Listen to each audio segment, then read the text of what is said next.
Hey guys, welcome back to the channel. This is part 1 of our story. If you like this what if story and want to see part 2, let me know in the comments below. Before we start, don't forget to like, subscribe, and share this video with your friends. Also, check the description for more great content and my playlist. This story was posted by 𝐻𝐼𝐻𝐼𝐻𝐼 on Wattpad. Now let's start. You sighed and stared at the clock on your classroom wall. The teacher's talking was louder than it was ticking. Instead, you stared at the red hand as it made its way around the clock. Each time it did meant you were a minute closer to getting out of there. Your teacher was going on and on about his personal life, and it wasn't interesting enough to grab your attention. The birds outside were though. You stared out the window after getting bored with the clock and watched as birds hopped from branch to branch in a long game of tag. Okay, so school wasn't your idea of a fun time. It wasn't for anybody really except for nerds like your brother. Not that it's a bad thing. It just wasn't for you. It didn't help that you hadn't been placed in the same class as Izuku or Bakugo for the past 4 years, so it made the school day feel longer. You could only see them before or after school since you were also cursed with a different lunch. All of the kids in your class were weird, and after a few short conversations, you had lost interest in being friends with them at all. Finally, the blessed sound of the bell rang out through the school, and you grabbed your bag and walked out. Fun fact, if you don't unpack your bag to learn, it ensures you're the first one out of the classroom door. As you walked, people from other classes started to flood the hallways as well, so you went with the crowd until you made it outside to the meeting spot you chose with Izuku. That way the two of you could walk home together. Well, it's nice to get out first, but it doesn't really matter when your brother takes forever to meet you outside. Regardless, you waited for him and watched as clumps of friends left the building until there were a few stragglers left. A flicker of white caught your eye, and when you looked up you saw a notebook falling towards the ground. It was thrown out of the window, but you moved to try to catch it anyway. Leaning over the little pond, you barely managed to catch it without falling in, but you did. Unfortunately, a few pages fell out and landed in the water. This is Izuku's. You stared at the cover before taking your shoes and socks off and rolling your breathes up to get in and get the pages. You grabbed them and laid them flat on the edge of the pond as you put your shoes and socks back on. Why is he taking so long? You stood up and moved back to your other spot, keeping the dry journal in one hand and the dripping pages in the other. Bakugo's little posse was one of the straggling groups. He snickered and rammed his shoulder into yours as he passed. Stupid 𝐻𝐼𝐻𝐼𝐻 waiting for that DMN nerd. What a waste of time. You ignored him as he kept walking. Izuku's taking longer than usual. Man, I wanted to watch my new episode. 𝐻𝐼𝐻𝐿. I'm so sorry for taking so long. Finally, Izuku ran out of the doors heaving heavily as if he wasn't getting enough oxygen. He leaned over and was talking fast, trying to explain what took him so long. I was trying to write something down, and then I dropped my journal out the window because I'm dash. He stopped when he saw you holding the dry journal and wet pages apart. You got it for me. Thank you. But you're all wet now. It's all right. You shrugged and he grabbed the wet pages to see what information he lost. You looked at his journal before scowling. Izuku, what really happened? Why does your journal have burn marks? Oh. He snatched it out of your hands and started flipping through the pages. I was just experimenting with my science class and it got too close to the Bunsen burner. I managed to save it before it all burned, thankfully. He laughed and put it in his backpack. Again, I'm sorry for taking so long. It's all right. You looked down at your breathes, which were soaked near the bottom. Can we get going now though? I have homework to do. And notes. You added with a delay.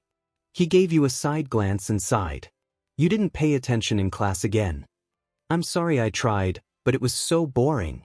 My teacher was going on about his sad, lonely life, and I got confused. When I tried to see what was on the board, it didn't make sense. It's all right. I can help you tonight. He grinned at you. Thanks. You reached forward and zipped up his backpack since it wasn't zipped fully. After making it back to the apartment, you shut the door behind you before taking off your shoes. How was my little twin's day at school? Your mom started walking toward you guys with her arms outstretched for a hug. It was good. You both responded at the same time before nicely setting your shoes against the wall.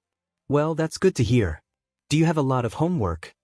You shrugged and Izuku started to speak. Just a little bit, but we'll get it done. Well, you guys are always busy these days. She smiled and moved out of the way. I made some food if you guys get hungry. I'm so proud of you guys. You both are always doing your best. I couldn't ask for better kids. You both smiled and thanked her before sitting in the kitchen with her. She had fresh steaming dumplings sitting out on the table. These are delicious, Mum. Thanks. Yeah. Izuku agreed as he stuffed a dumpling in his mouth.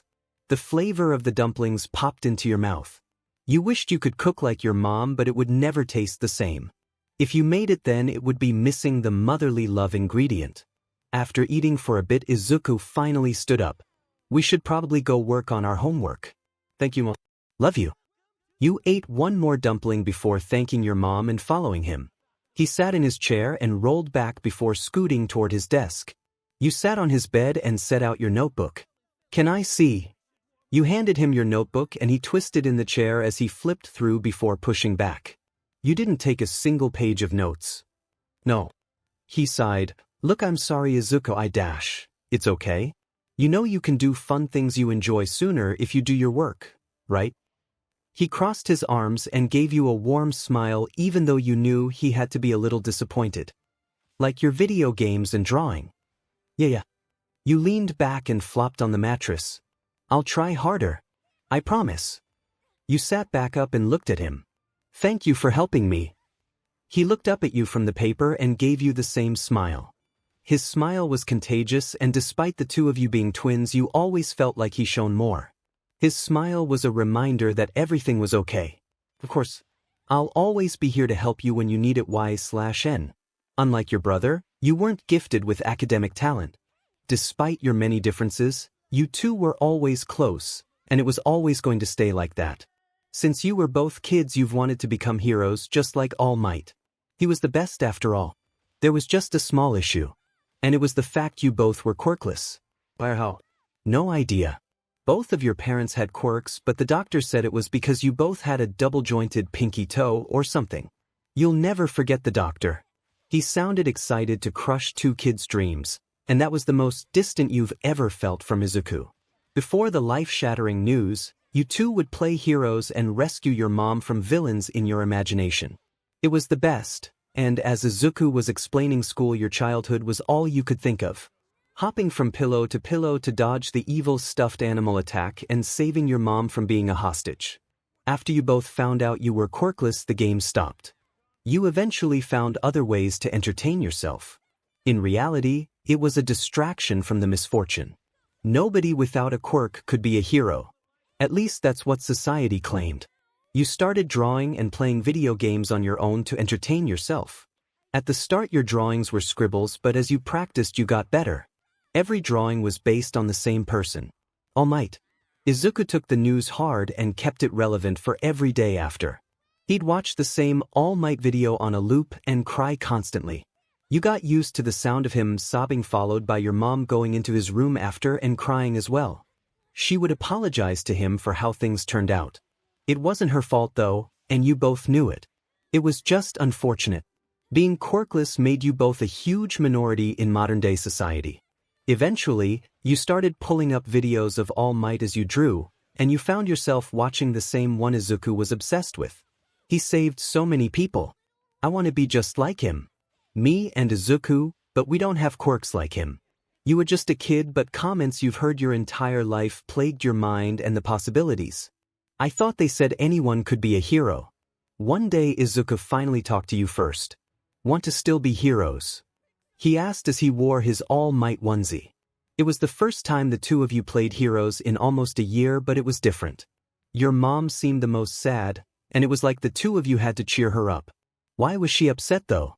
She had a quirk. Unlike Izuku, you told everyone that you weren't allowed to activate your quirk. Especially not during school, and you were pleasantly surprised when people believed you. Of course, there were a few people who were suspicious, but who cares? It's not like they could prove you didn't have a quirk. Izuku was less fortunate. He was too honest for his own good, and people started to find out he was quirkless. He'd come back with bruises or things missing, but he refused to talk to you about it. He would get defensive and brush it off. Since the two of you weren't in the same class, it was hard to prove, especially because he refused to talk about it. I'm just clumsy, he'd tell you as he struggled to pick all of his things off of the floor. You tried to go to the school and explain that you were worried he was getting bullied, but they had better things to worry about apparently. Here you both were though, nearing the end of middle school, and trying to make it into prestigious high schools. Every day Izuku took longer to come outside until one day he said to stop waiting for him and just go home. He'd get home right before dinner for a while, and then he started showing up after dinner. You tried to ask your mom, but she assumed he was busy studying.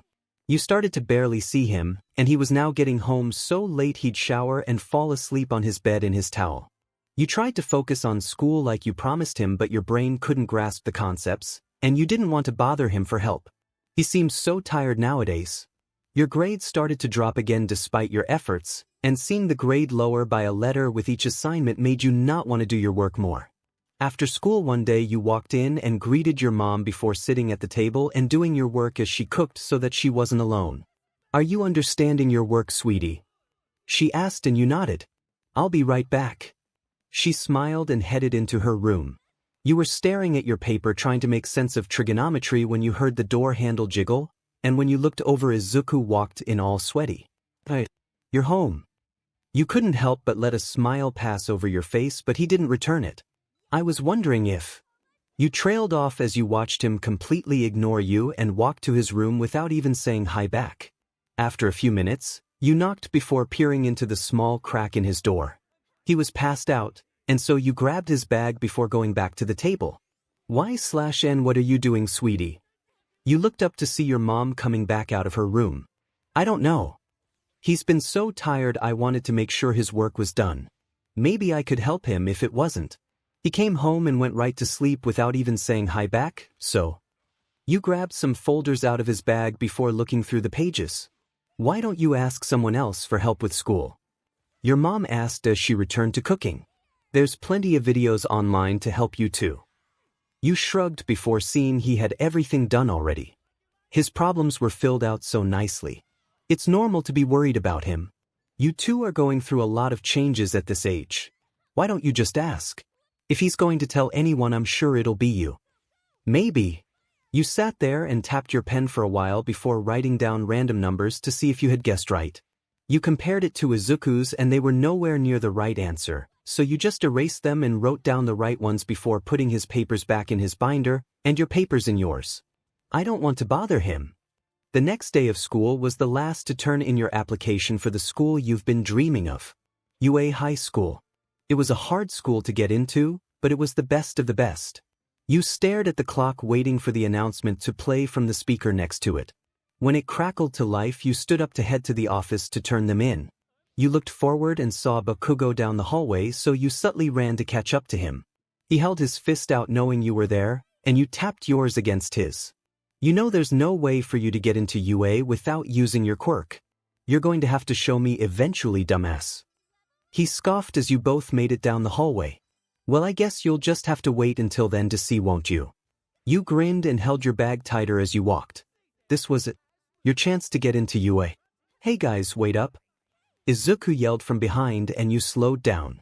He was running to catch up, but he had so much in his hands that he was struggling to make it to where you were. What the you look stupid. Why are you even trying to get into UA, you worthless dash? Hey, Izuku. You waved before walking to him. Bakugo kept walking before he ended up slowly stopping to watch. You ignored his glares and headed toward Izuku anyway. Are you okay? You asked with a little laugh.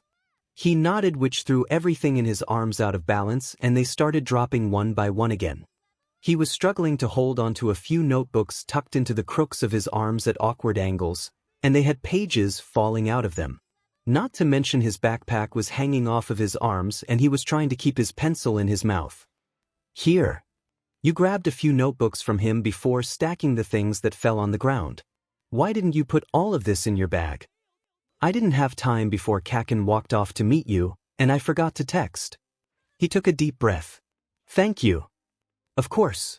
You told him and put his things into his bag nicely before zipping it up. Also, I know I haven't had time to really help you with school lately, and your grades are dropping because of it. I'm sorry. He leaned over apologetically.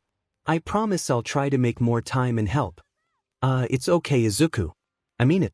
It's not your job to teach me school subjects. I'll find a way to get my grades up for UA. Thankfully, it's not their main focus. Please stand up. It's embarrassing.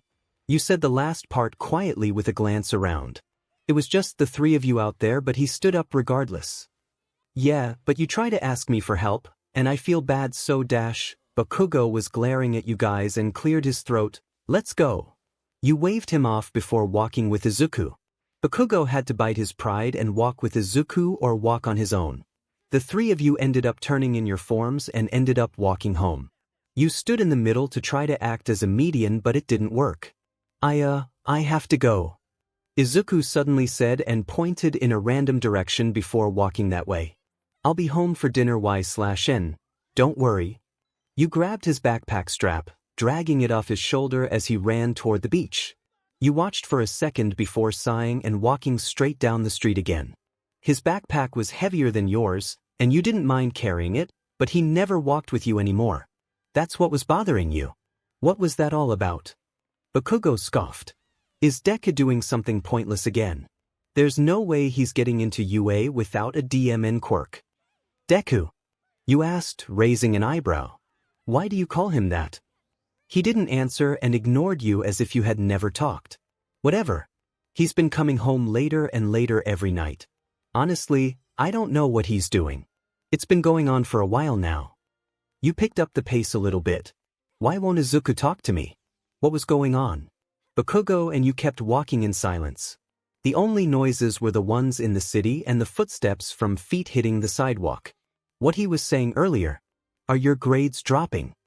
You ignored him and he punched your shoulder. Answer me, I'm talking to you. What? You shot at him, and he stopped for a second to analyze your tone. It was snappier than it normally was, and you could see his expression SW. What are your grades? He asked more demandingly. I'm failing math, have a C in English, an A in art, and a low D in everything else. Even when people dumb it down for me, I don't get it, and Izuku can't help me right now.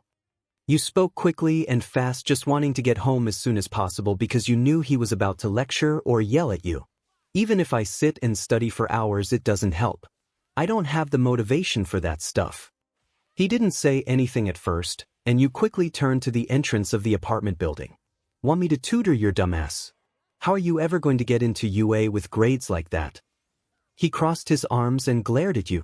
You stood and glared back. I'll do good on the physical part. Obviously. You have to pass the written test to even have a chance with the physical. There can't be stupid heroes in charge of others' lives. If you read your paper, you would have known that. It was written at the top. He crossed his arms.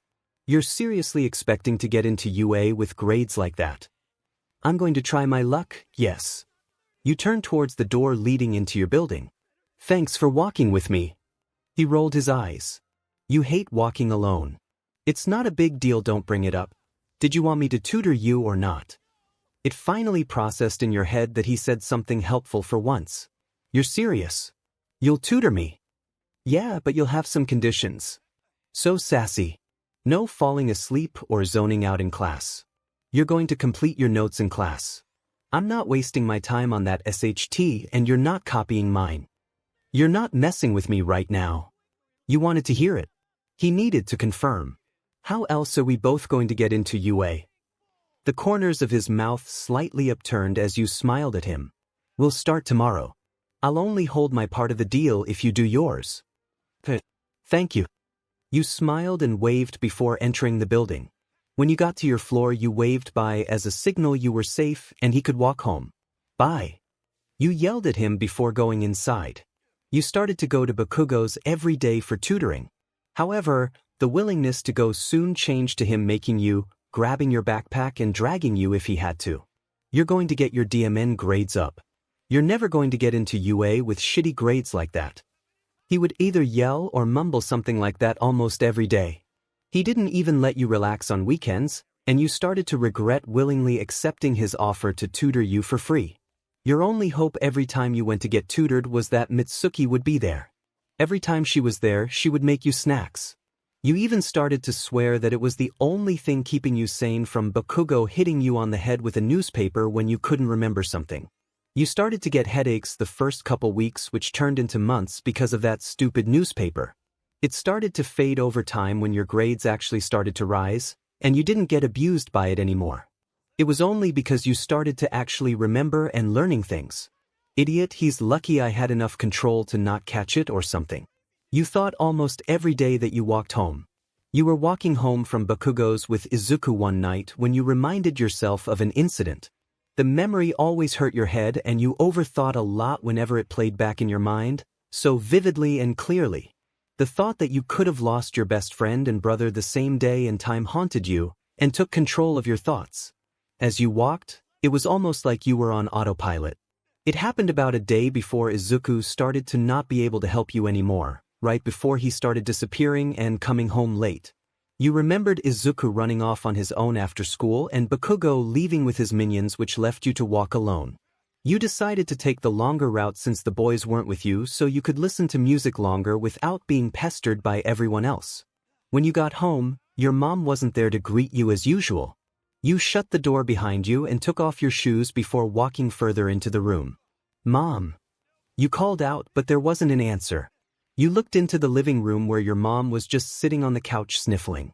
The TV was on and there was fire and explosions on the TV. "Mom, what's up?" You tried to read her body language, but overall found yourself standing next to the couch. She didn't say anything until she just looked over at you with tears streaming down her face. You weren't really nervous at first because she cried at the most random things. That must be where Izuku got it from. She patted her tears. Bakugo got attacked by a villain. She paused to get the tears out of her eyes again. Your brother rushed in to help. As if the first part wasn't already enough, the second part left you standing there speechless. Stunned, paralyzed even. Your heart started skipping beats and your stomach dropped along with the bag in your hand, which fell all the way until it thudded on the ground. You managed to bring yourself to look over at the TV. The camera was really blurry at first, and you stood there with your impatience growing until it finally focused. The whole area was on fire, and there was rubble everywhere from explosions. There were a lot of pro-heroes on the side, and a slime monster in the middle. No, a better way to describe it was a sludge villain. The blonde hair trapped inside of it being held. Captive was no doubt Bakugo, and the blurred green hair that rushed past the bottom of the screen could only be one person. What the hell are the pro-heroes doing? They need help. How are they going to let a quirkless boy do their job? You just watched for a second, and the reporter's voice started explaining what was happening. It was so monotone and boring.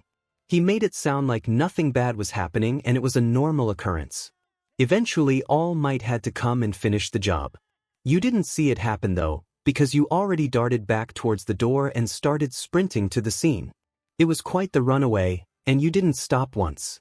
Once you got there though, it started to rain and there were murmurs coming from all around you. Did you see that kid rush in? He's crazy. I know, right? He should be glad All Might was there to help. All Might always saves the day. What about that kid that was being held hostage? Is he okay? All Might helped, of course he is. All Might is insane. I mean, he changed the weather with a single punch and captured the villain at the same time. It took a lot in you for you to ignore them and walk away. Your eyes started to scan the crowd for them, and you finally saw the blonde and green hair closer to the fire that was currently being put out. You were going to go over there until you saw their faces. You were close enough to hear the pro-heroes scolding Izuku. Weird enough, they were the same pros on the sidelines who had no room to talk. Bakugo was being praised and told that when he became pro he could work with them at their agencies. Even you knew that wouldn't happen. He would only go with the best, and they weren't even close. They both just stared off into space as they were being talked to, and you just looked at them. They looked fine, some scratches but overall okay. Physically at least. You sighed in relief and started to walk home. When you got there the rain had started to stop, and when you opened the door you could hear your mom, "All Might is the best."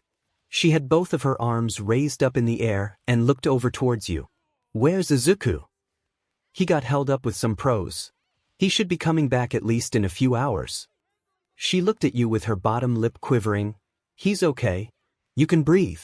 He had a few scratches, but that's about it. His skin wasn't even burnt from the fire. Thank you. She ran up and hugged you. Are you okay? You didn't go anywhere near there, did you? No. Alright, well you should dry off, okay? I'll make dinner. Sounds good. You walked into the bathroom and grabbed a towel, and walked into your room. When you got into your room, you finished drying off and changed into baggy sweatpants and an oversized hoodie. You put your wet hair back into a messy bun, and slipped on slippers before jumping back on your chair. You scooted close to your desk and started tapping your pencil almost right away. You pulled up an app on your phone, and put both of your earbuds in your ear. You started to play a playlist that seemed to calm you, and put you in a good mood at the same time. It was calming, and you started to draw and map out story ideas along with your original characters. The crumpled pieces of paper started to pile up on one another in your trash can until when you threw it over there it hit the others and rolled onto the floor. You scooted back in your chair and spun in a circle a few times as you grabbed at your hair in frustration. I have no good ideas. I don't like any of them, they just don't fit. You groaned before looking over at the time and noticed 3, almost 4 hours had passed. You cracked open the door to your room and just looked into the kitchen. Your mom had dinner pretty much almost ready, and then you watched as her head perked up and she ran to the door. You adjusted your angle to see Izuku walk in. He had been out for so long the only part of him that was still a little bit wet was his hair. Your mom ran up and hugged him really tight before examining him to make sure he wasn't hurt. You could see him tell her that he was fine just by the way his mouth moved. You shut the door and rolled back to your desk, turning the music up more. Trying desperately to just zone out into your own world again. One that was calm. One where you didn't have to worry about grades, or if people liked you or not. One where you could be you. 𝐀𝐮𝐿 yawned and stretched before rolling out of bed and getting dressed. You opened your door and walked into the kitchen. Morning, Mom. You said while you rubbed your eyes and sat down at the table. Izuku was already sitting and eating, and your mom brought food over. A special breakfast for my special twins that have a very big day. You smiled, thanks. You started eating, and pulled your hair back when it kept getting really close to falling in your food. Hey, Izuku, do you have a plan? I mean, it's going to be kind of hard without quirks, don't you think? Yeah, it's going to be challenging. I wish I did have a plan, but they didn't tell us anything about it. You sighed and looked back at the table. This is killing me. How are we going to make up for not having quirks? Hell, everyone else can probably just blast their way through it. Don't worry about it. We'll find a way. You looked over at him and gave a little smile to return his, yeah, you're right. I mean, it's our dream on the line. He laughed before looking at his phone and standing up. Oh, I have to go. I'll see you at the UA campus 𝐴/N. Sorry, be safe on your way there, he called out as he ran out the door. You could see through the door that the sun wasn't rising yet. Judging at the lighter area at the base of the sky, it was about to start rising. What's up with him? You asked, looking over at your mom. I thought you were going to ask him. Well, I was, but I got distracted trying to get my grades up. I did pretty good too, I think. I mean, I have mostly A's and B's now. You do? That's great. I'm so proud of you. She walked over and hugged you, but I think you better get going. You have a pretty long walk. Yeah, you're right. You grabbed your bag and put on your shoes. Thanks for the breakfast, Mom. Bye. She waved as you took off to the school. It was pretty dark, but the sun was starting to rise slowly. When you reached the school on time, somehow, the sun rose, and it was bright enough to see everything clearly. The school was really pretty and almost seemed to sparkle in the sun. There were a lot of other kids walking in with you, and you just stood still for a second taking in the sight. Isn't that the guy who got attacked by the sludge villain? Yeah, he's here. He's the real deal, we better be careful. No way, man. Why are you scared? He had to have All Might save him. Are you for real? You looked over at the kids to see them looking a bit ahead, so you looked that way. Sure enough, Bakugo walked right past you with a scowl on his face. You ran up to him and nudged him. What's up, Boom Boy? You too good to say hi to your bestie. I hate you. Same, but still. You in a shittier mood than usual. I mean, God, if looks could kill. You're annoying me, get out of my way. He shoved you to the side and you sighed. Whatever, save me a seat inside. You told him and just stood by the doors to give him time to walk ahead. Your head shot over when you heard yelling. What was that? Oh, it's just Izuku. Floating. You started walking over to see a girl holding her hands. Together. I stopped you by using my quirk. I'm sorry that I didn't ask first, but I figured you wouldn't mind me stopping your fall. Isn't this really nerve-wracking? You stood there as he stuttered and tried to keep back your laugh. Well, see you inside. Bye. She turned and walked right past you, and you decided to make your way over to Izuku. You nudged him and it broke him out of his weird trance where he was just standing there. You good bro. Oh whoa, when did you get here 𝐬𝐻? I thought you walked in with 𝐀𝐮𝐭𝐡𝐨𝐫. He's in a shitty mood. Anyways, was that a girl you were talking to? You smirked at him and watched as his face turned bright red. No, she was, yeah. Already pulling the girl's 𝐻𝐿. He couldn't form words and you laughed. Chill out, I'm just teasing you. Come on, we should go in or we'll be late. When you guys walked in, you sat by Bakugo and Izuku sat on the other side of him. You were each given examinee cards and watched as President Mike walked onto the stage. What's up, UA candidates? Come on, let me hear ya. Nobody said a word. In fact, you had to hold in your laugh. It was dead silent, playing it mellow then. That's fine, let's talk about how this practical exam is going to go. Are you ready? He was met with more silence, and then continued. You looked over at Izuku when you heard mumbling, oh my goodness. It's the pro hero, President Mike. How cool. I listen to his radio show every day of the week. Will you shut up? Bakugo didn't even move and kept his scowl the whole time. You looked back towards the stage and sighed.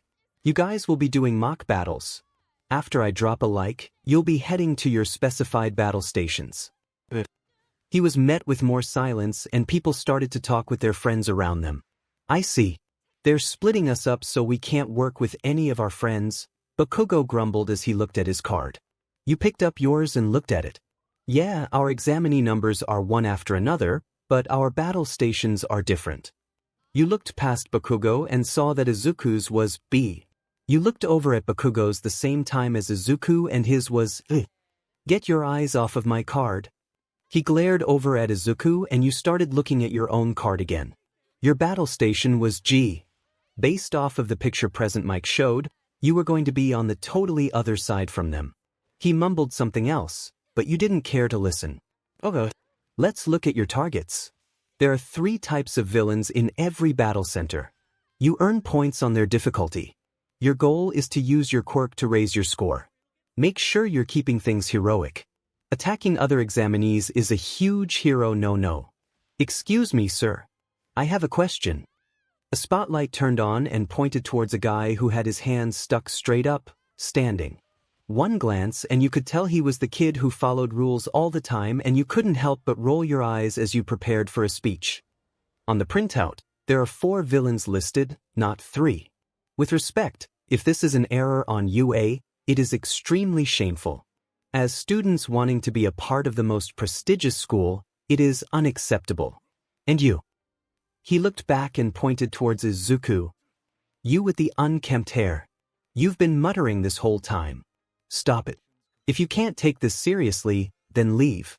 You're distracting the rest of us. Sorry, Izuku said, and covered his mouth as he sunk back in his chair. Thanks for your request. The 4th villain type is 0 points. There's 1 in every battle station, so think of it as a hurdle to avoid. It can be beaten, but there's no point. I recommend you ignore it and head towards the top of the charts. Thank you. The guy bowed and the spotlight turned off as he sat. That's all I got today. A true hero is one who overcomes life's misfortune. Now, go beyond plus ultra. Good luck. You found yourself standing outside of the gates with the other examinees in your group. They all started talking and making friends with one another. That or planning how to get in. You awkwardly stood away from everyone and since you didn't really want to talk to them, you started thinking about how you could score points. The robots shown were only silhouettes, so it's not the ideal setting to plan. Shoot, I'm just going to have to play it by ear. You looked back towards the gate and it was very faint, but you heard the crack of the speakers turning on. This is it. You braced yourself towards the door and once the speaker crackled, forming words this time, you started sprinting into the area. As you ran, you started looking for bots left and right as quick as you could. The second you saw one, you stopped dead in your tracks. It wasn't even the sight of it that alerted you. It was the sound of a machine locking onto a target, and you turned just in time to get out of the way. The only way being throwing yourself onto the ground and rolling out of the way of the attack. You got scraped up, but ignored it as you stood to your feet and faced it. I have to at least beat a one-pointer. The other ones are going to be harder. Just dodge and attack. Look for a weakness.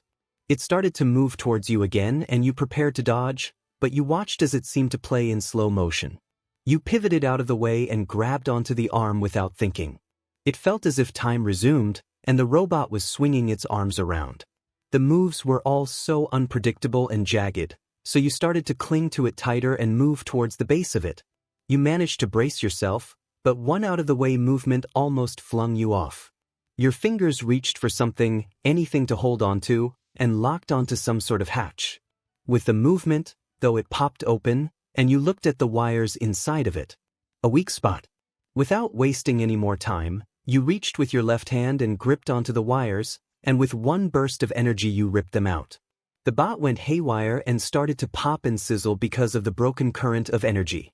It sped up and slowed down over and over until eventually it fell over. Unfortunately for you, it was going fast and you lost the grip you were so badly trying to hold onto. It flung you down the street and you could feel the skin on some places of your body burning off. You just laid there for a second. You didn't have to look to know that you were bleeding from where your skin was burnt on the asphalt. You managed to get up and start looking around for more. That's only one point that won't get me in. You started to run again and heard a girl screaming. Naturally, you looked in the direction and there was a girl backing up and crawling backwards against a two-pointer. The exam just started and someone needs help. I guess I should be glad I'm not in that situation, but you started running towards her and managed to push her out of the way as what looked like a tail came crashing down into the ground.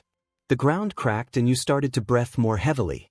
Get out of here if you can't hold your own. I don't think anyone should get hurt. Thank you, she huffed out and started to run towards the exit, but the robot still had her focused as the target. You grabbed onto it and started to get dragged as it chased her. She kept looking behind her as you tried to yell at her to calm down and just get out of its way, and that you had it covered. I'm going to die, she cried out, and then you saw it. You had your fingers in the hatch and forced it open. This one didn't just pop out like the other one, but once it was open, you yanked the wires out and it slowed down. It thankfully didn't skid like the other one. The front of it crashed onto the floor and the girl stopped running for a second to catch her breath. Thank you so much. I would have died if it wasn't for you.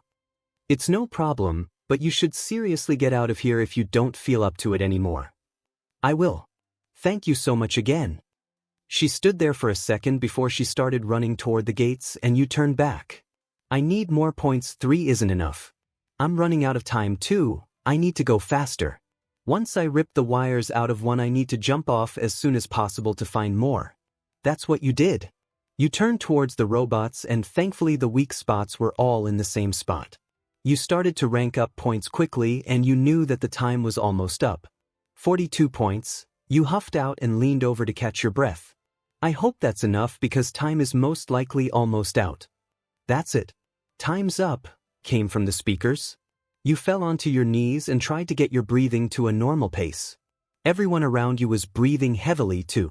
You all just looked around before medical care people came and started to treat those who needed treatment.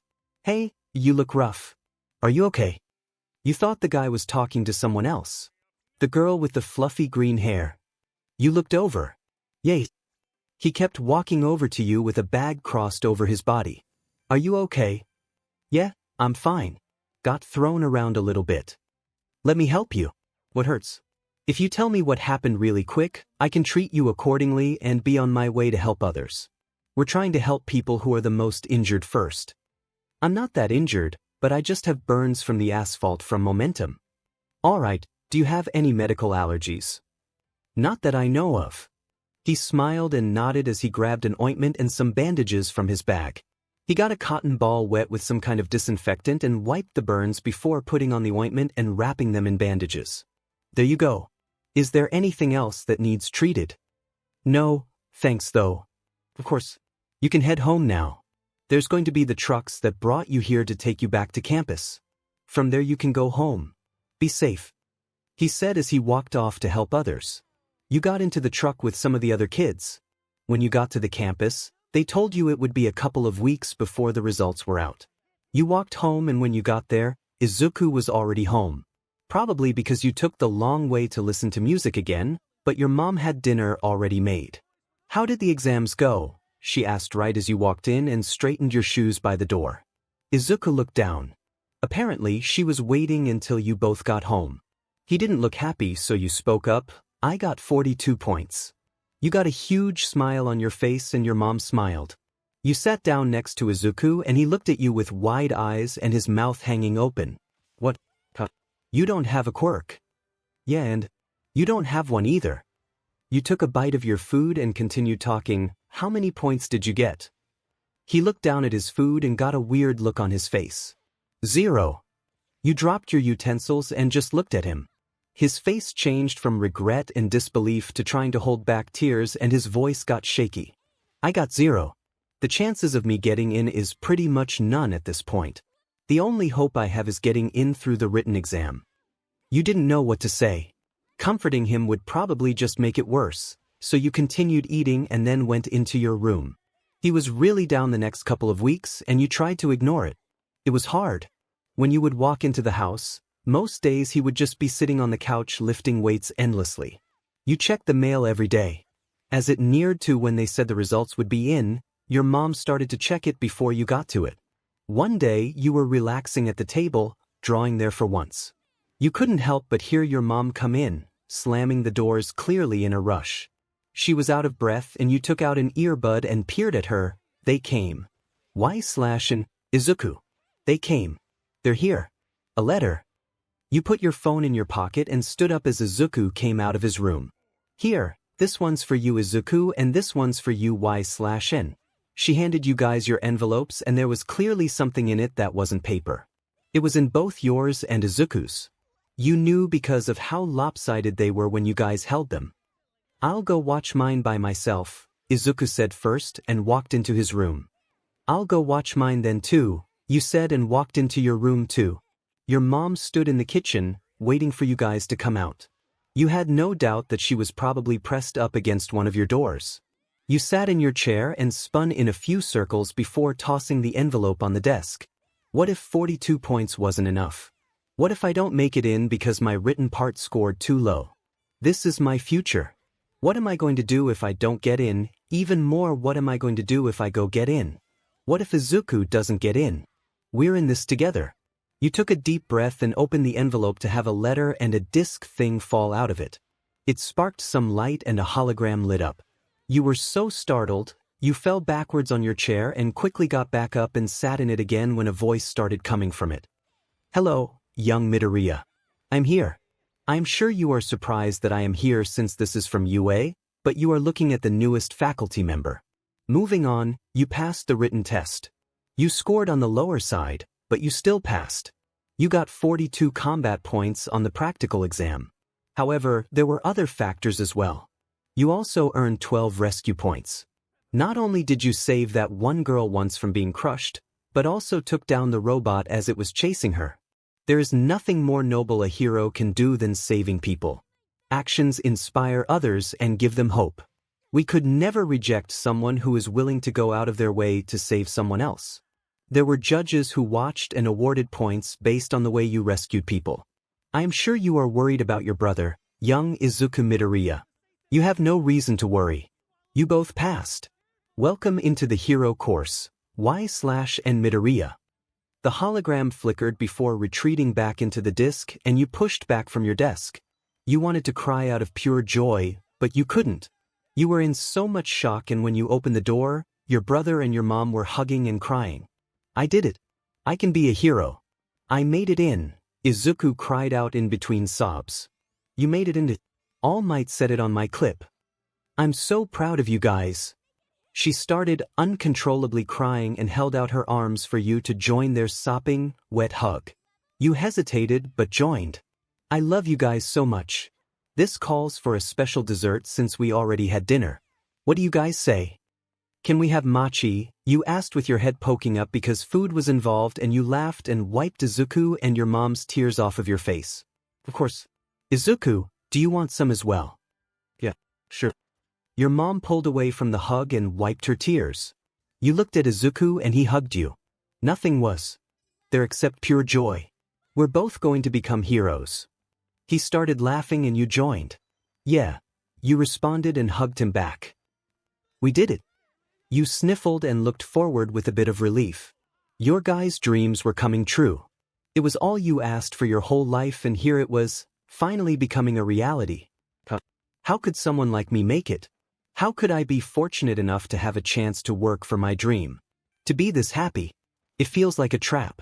You got up and put on the uniform that was delivered to your apartment a few weeks before. Your mom made sure to clean it as well as iron it to get the wrinkles out from the packaging. You put on your bag and walked out into the kitchen where your brother was sitting already eating as usual. His hair looked fluffier than normal, which means he probably brushed through it. Good morning, sweetie. How'd you sleep?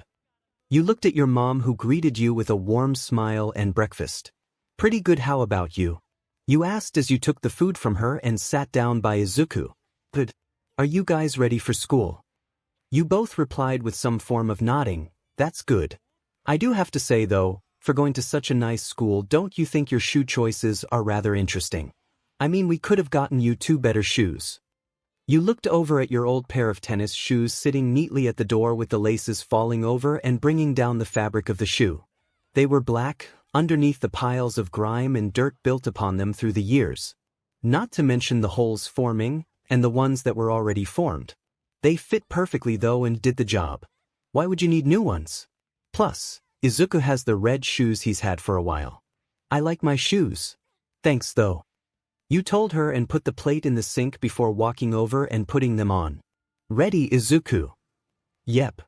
He smiled and kissed your mom on the cheek. See you after school. He put on his shoes and you waited half outside. Be safe, I'll see you after work. Izuku, look after your sister please. 𝐻/N, don't get into trouble and be nice to the teacher. Oh, and the other students. Yeah, I will.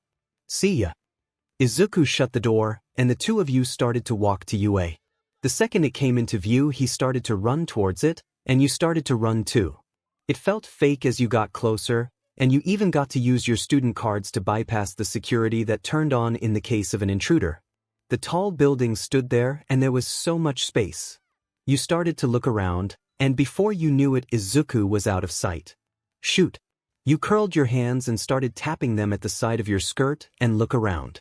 Everyone was in a hurry, and you couldn't bring yourself to ask anyone for help.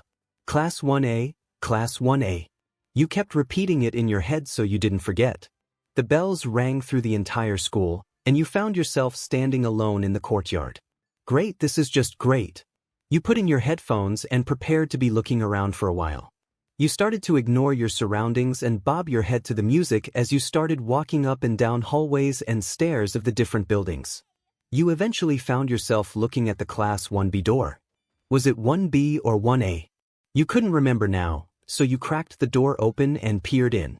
You didn't see Izuku, and the second a guy with gray hair looked over, shortly followed by another obnoxious blonde. You shut the door quickly and walked away. You could tell just by the way he looked that he was going to be annoying. You walked over to another door that had 1A written on it. Even the doors were huge. You cracked it open and peered in. There were no one seat open, and you made eye contact with Izuku and sighed in relief. Are you just going to lurk in the doorway or come in? The teacher was clearly already irritated, but you didn't hear him. You opened the door and walked in looking around like you just got caught trying to escape prison. You took out your headphones and you could hear music playing from them as you draped them around your neck.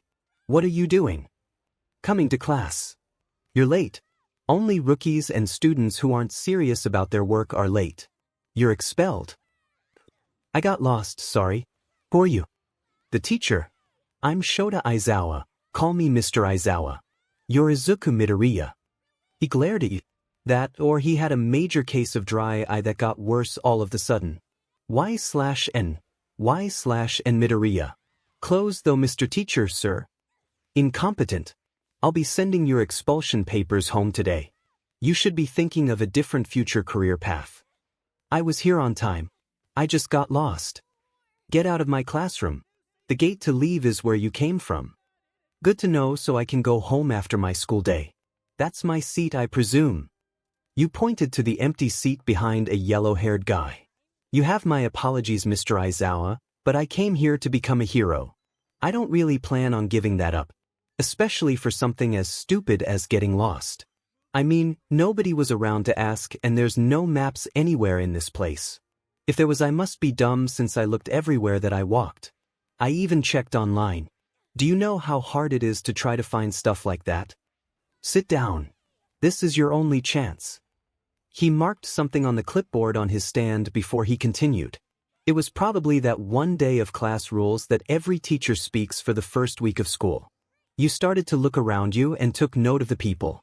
There was a girl to your right, a yellow-haired boy in front, a red-haired guy behind you, and to your left was a black-haired guy. Boring. You leaned your head toward the ceiling and sighed quietly. This teacher was no joke. To your left, you saw Izuku and then Bakugo in front of him. Yikes, but there was no doubt in your mind this teacher would give them any time of day when it came to their bickering. Izuku looked over to you and mouthed, "Sorry." You smiled and mouthed back, "It's okay," before looking forward again. Quirk apprehension test. Your head perked up a bit.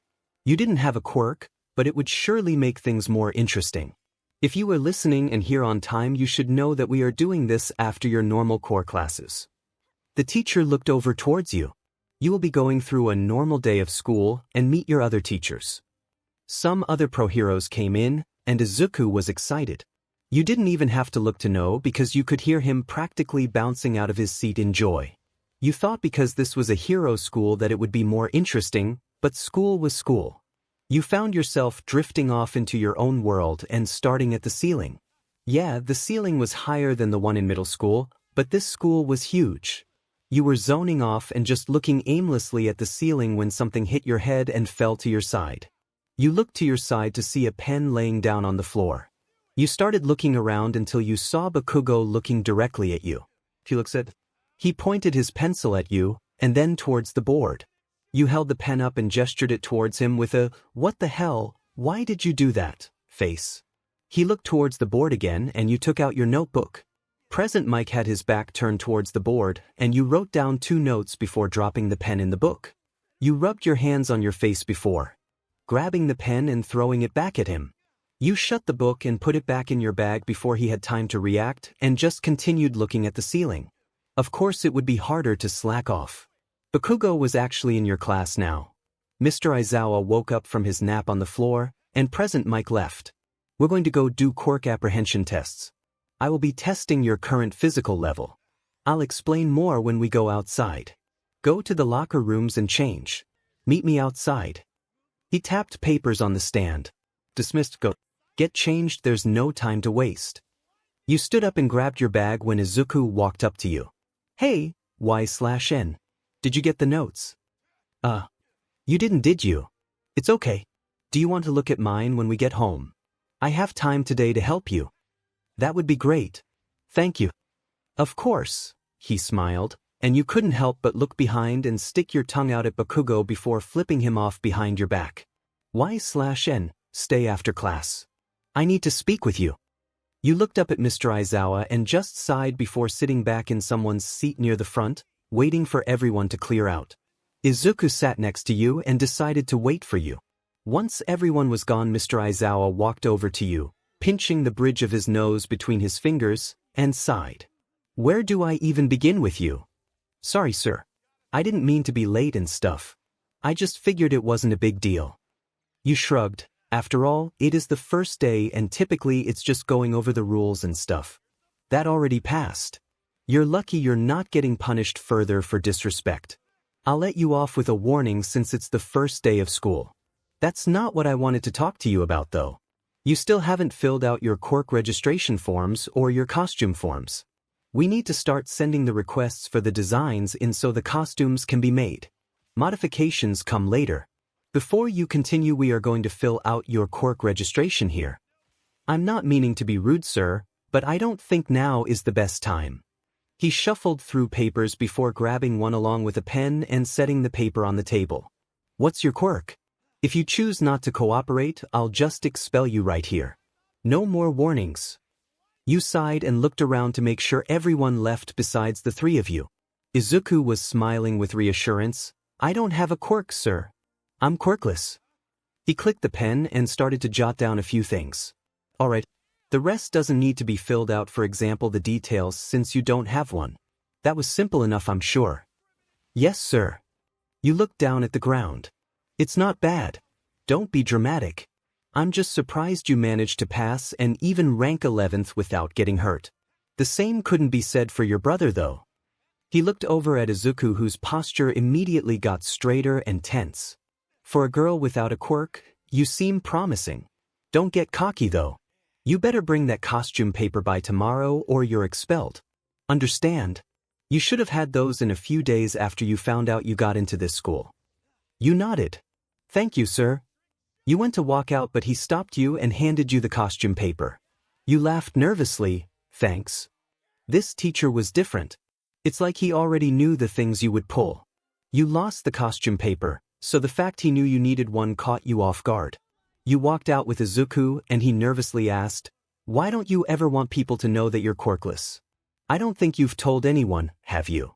Even when we were kids. I haven't told anyone. I feel like I would get bullied, you know. It's not as common for kids to be quirkless nowadays. Plus, it's embarrassing. If people who go to this school find out, then I'm sure they'll ask questions as to how I got into the hero course of all things. I don't want to talk to new people right now. That makes sense. How did you get in without a quirk though? There was a weakness on them. I think I just got lucky. How did you get in without a quirk? His voice got high-pitched. Never mind. Don't say anything if you're going to lie. I'll meet you outside, okay? You split into the different locker rooms and joined everyone outside after you got changed. Everyone got dressed and met back outside. We are going to start with basic exercises. You will all be ranked on your physical abilities. I'm sure you guys have all done fitness testing at your old schools, correct? Everyone responded with their different variations of yeses, and a few kids stayed quiet. Probably homeschooled. Since this is a hero school, unlike how it was there, you are allowed to use your quirks. Bakugo, you scored highest on the entrance exam. No easy thing to do, so come here. Mr. Aizawa handed him a baseball. Stand in the circle and throw it as far as you can. Use your quirk if you're able to. What a joke. He snickered with a smirk as he walked over. He gripped it a few times before getting into a pitching stance. Die. He yelled as he launched it into the air, followed by a powerful explosion. Everyone's hair blew back and the sand around everyone got pushed back. 705. 2 meters. Not bad for your first time. The teacher's voice was so monotone and boring it was painful. Bakugo started walking back towards everyone, and he continued. You all will be doing this along with other multiple tests. Understand? Nobody will be going home until everyone is finished. What about orientation? You looked over to the brown-haired girl that said it, and then back to the teacher. Future pros need all the training they can get. You won't be going to the orientation. It won't help with your future, so it's meaningless. You stood there with your arms crossed while Bakugo walked towards you. I'd like to see you make an attempt to beat that. I'm better than everyone here and it's staying that way. Oh, shut up, you're annoying. You know, you could probably actually make friends if you weren't an but to everyone. I don't need anyone. I'm going to come up on top, and then there won't be a need. People will be the ones coming to me and asking for advice, wanting to be just like me. Make sure you try your best too. I'm not going to win with you half-butting it. You hear me? Yeah, whatever you say, Explosion Boy. Make sure to try then. I seriously already said that I would. I don't have a flashy quirk like you do, and there's nothing I can do about it, so deal with it. Knock it off, you're wasting time. Someone needs to come and throw next. Since you have so much to say, Y/N, you're next. You stood there while everyone's eyes looked at you. You looked like a deer in headlights trying to process what Mr. Aizawa just said. Sure. You managed to choke out, followed by a sigh. Great going, dumbass. You mumbled and grabbed the baseball from Mr. Izawa. You walked over to the big circle on the ground and started tossing it in place. Ready? You called out. Throw it. Was responded. His lifeless voice was getting irritated, and it was only the first day of school. You stretched back your arm and threw it. You leaned back on one foot and transferred all of your momentum forward as the ball went flying and hit the ground. 72 meters. You didn't want to even look at Bakugo after that. Not bad for not having a quirk though. I could make this work. You walked back and purposely chose to stand on the other side of some of your classmates to be separated from him, but you jumped a bit when someone tapped your shoulder. Hey, I'm Ijiro Kirishima. What's your name? It was said in more of a whisper, almost like an attempt to not surprise you. You looked over to see the red-haired guy you sat in front of in class. Oh, I'm Midoriya. 𝐻𝐮𝐸𝐵 Midoriya. Oh yeah, you're the girl who came late and then talked back to the teacher. I thought you looked like that other man. Twins. He put his hands on his hips and smiled. Yeah. Knew it. Who's older? I am. Just by less than a minute though. Oh cool. I'll talk to you later. He looked behind him and then forward towards Mr. Izawa and whoever was throwing the ball. Oh okay. He awkwardly slid out of the way, and you looked back to see Bakugo staring you down.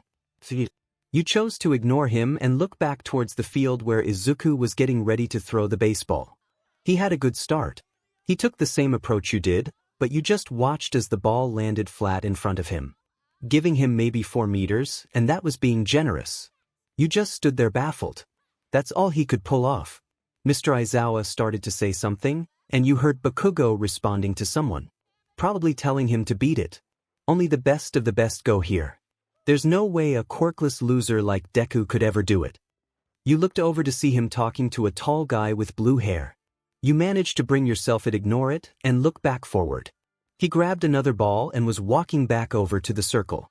He leaned back on one foot and transferred his weight over. You were hit with a sudden burst of strong wind and managed to look up.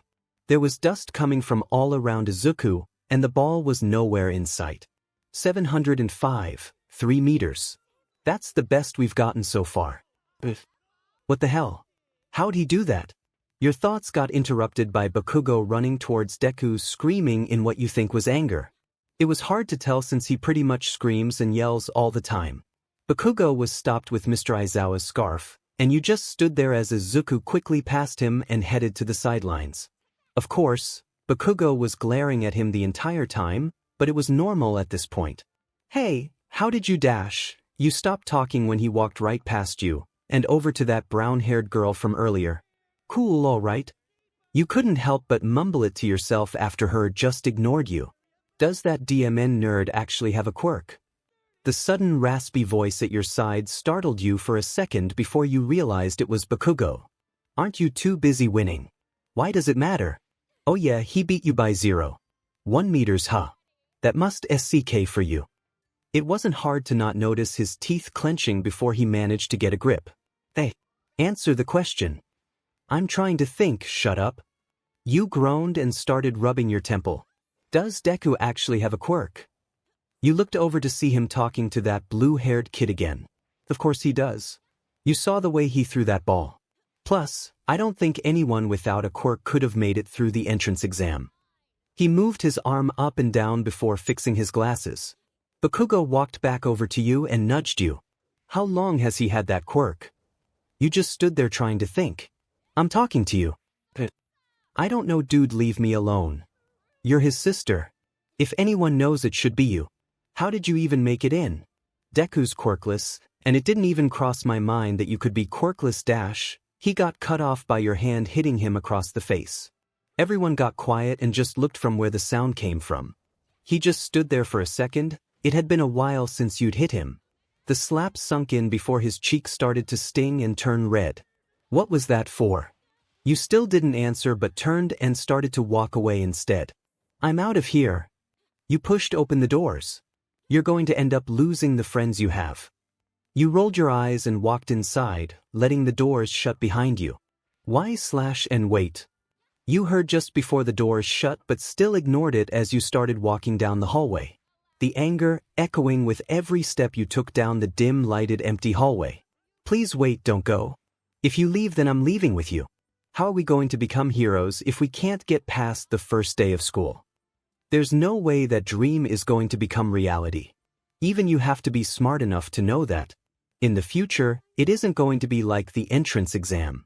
I can't just find a weak area and rip out the control wires to stop a real villain.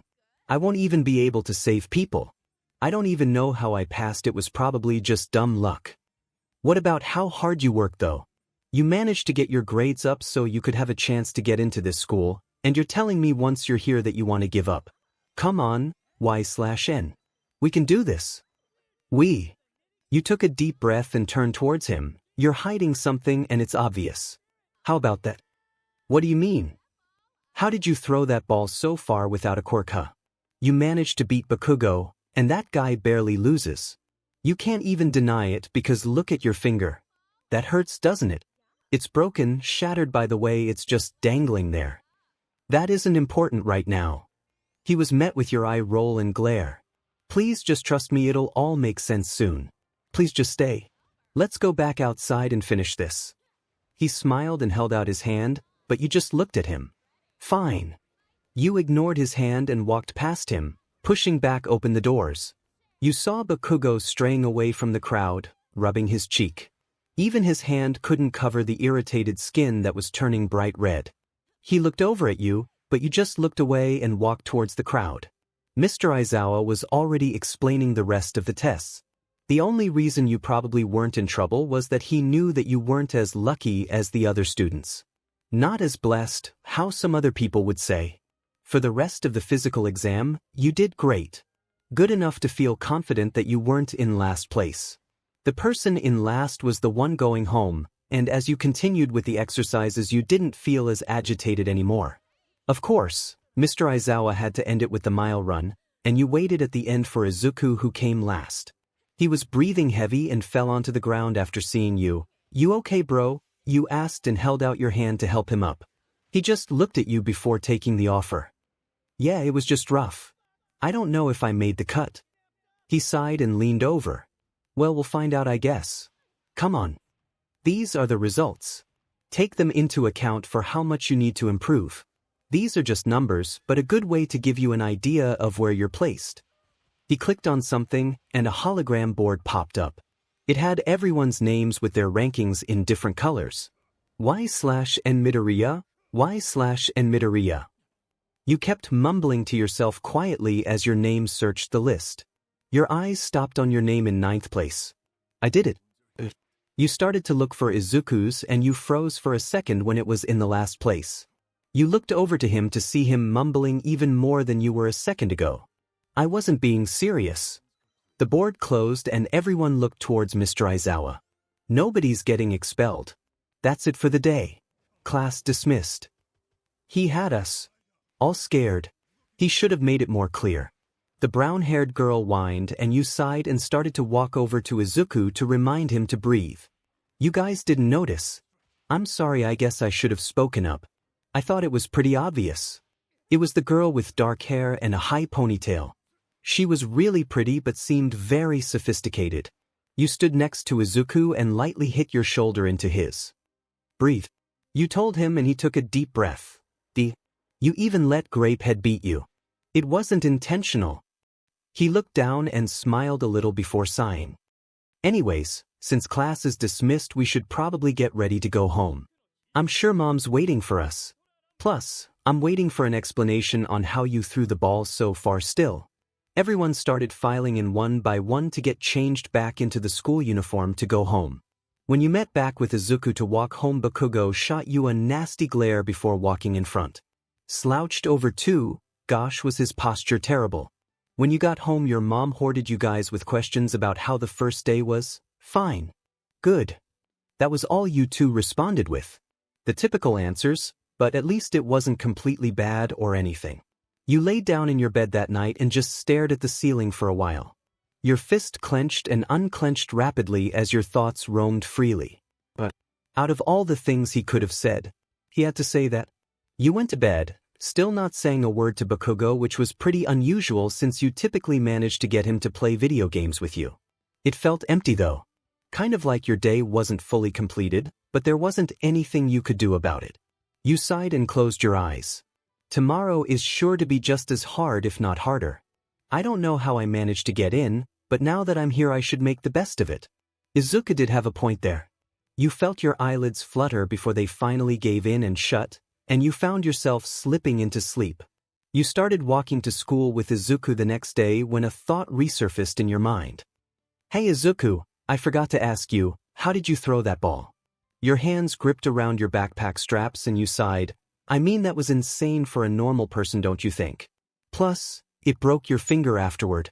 It doesn't make sense, so this is my way of indirectly but directly telling you. Oh, that. I just kind of threw it, you know. He smiled and his voice raised after his face started to turn red. There's no way, you liar. There has to be something else. You poked him, which just resulted in him jumping away. I'm not lying. You pointed at him, you just did it again. Come on, how did you do it? You have to teach me. I'll talk to him about it. You turned your head to the side. Him. He covered his mouth with both hands and started walking away quickly. You ran to catch up and then continued to walk by him. Why is he freaking out so much? What a weirdo. When you got to school, you walked over to your seat, slumped down into it, and laid your head on the desk. Not one for school. You glanced up to see the yellow-haired boy turn towards you with a goofy slime plastered on his face. I don't know what you're talking about. I'm totally one for this thing, otherwise why would I be here? You sighed and let your head fall back onto the table, creating a bang sound. You could tell in a second you royally screwed up though. By the quick approaching, marching footsteps coming your way. Stop disrespecting these desks. You looked at him and rolled your eyes. They were used by our alumni and upperclassmen. It is our duty to make sure they stay in order. What is wrong with you people? What's your problem? Loosen up, dude. The desk. You rubbed both of your hands on it, wood and metal, so chill out. It's not like it's going to break or anything. It's not a big deal. You people have no decency dash. Do just go away. What are you, the desk police? You groaned and leaned your head over again before there was a tap on your head. You looked up to see the same goofy smirk on that guy's face. I'm Denki Kaminari. You're 𝐬/𝐸, right? Yeah. Are you the same person that was responsible for all those robots found with all the wires ripped out of them? You gave a weak nod. That's so cool. It wasn't hard or anything. Mostly climbing and dodging, to be honest. You mumbled but stopped when you noticed some of your other classmates coming around you. I was wondering who did that. You're so cool. I think almost everyone's heard about it. You recognized one of the guys. The one with red hair. You didn't have to use your quirk. That's so awesome, man, I'm jealous. You didn't have to use your quirk. You must be the real deal then, huh? Not really. You looked past your classmates to Izuku and mouthed, help me. You saw Bakugo walk in, but then you remembered that he was most likely still said, so there was no point in asking him. He looked at you, and you looked away. You could see the rage and irritation in his eyes just in that clear glance. He said before taking his seat in front of Izuku. You just sat there and looked at him for a second before grabbing your bag to get your notebook out. A huge gust of wind came into the classroom and blew all the loose pages out of your notebook. Guess that's what I get for actually being willing to try for once. You sighed and looked up. All Might was standing there posing. I'm here. He looked forward and kept flexing his muscles before turning towards the class. There was a tap on your shoulder. Here. Kirishima whispered, and held out your papers towards you. Thanks. You grabbed them from him and stuffed them back into your notebook before tossing them into your bag. When you looked forward, All Might was still flexing, except this time he was saying something about how everyone in this classroom would be an aspiring hero one day, and that there were bright futures ahead of everyone. Seeing my idol, I thought that I would feel more excited. He's a lot bigger than I thought, but maybe it's because I wasn't close to him at the sludge villain attack. Maybe I would be more excited if he wasn't my teacher, and if we weren't at school. You leaned your head on your hand, and the heat of your palm warmed up your cheek. Today we will be running hero and villain exercises. Obviously, There will not be actual villains for your safety. The way this will work is everyone will get into their hero costumes and look super cool. You will be randomly placed on teams and put into the hero or villain box. If you are picked out of the villain box, note this isn't real, just act the part. On either side, you will get important training. Does everyone understand the concept? Everyone gave their different versions of confirming their understanding. Keep property damage to a minimum. Find and claim the weapon, and prosecute the villains. In style. That is, the goal for the heroes at least, but remember in style. It's very important. Well, that was the cue. Everyone started to get up to go change, and you followed along in the crowd. Young Midoriya. You looked over, and so did Izuku. Y/N. You are still missing your quirk and costume forms. You will have to sit out today. You stood there for a second before it settled in. 𝐀𝐮𝐭𝐡𝐨𝐫. I forgot to fill out my costume form last night. Mr. Aizawa is gonna kill me. You can spectate in the same area as me, and get experience. That way until you have them filled out. I'm sorry to tell you this, but unless you get those turned in as requested, you'll be only attending the normal core classes. Wait, but my quirk form is filled out. Mr. Aizawa helped me with it yesterday. You still need to turn in your costume papers though. Can't I just wear a gym uniform? I mean, it will be different but fine still. They work the same. I wish I could allow you, but it would be against the school's protocol. I hope you understand. You sighed. Yeah, sure. I'd rather not watch though. Can I just stay in here and fill out the form? Then could I participate? You still wouldn't have your costume. You won't be able to participate in today's battle. There are no other ways to allow you to. You just stood there, gripping onto your bag's strap trying to keep it together. Why'd you come here? One meaningless paper is what's holding you back.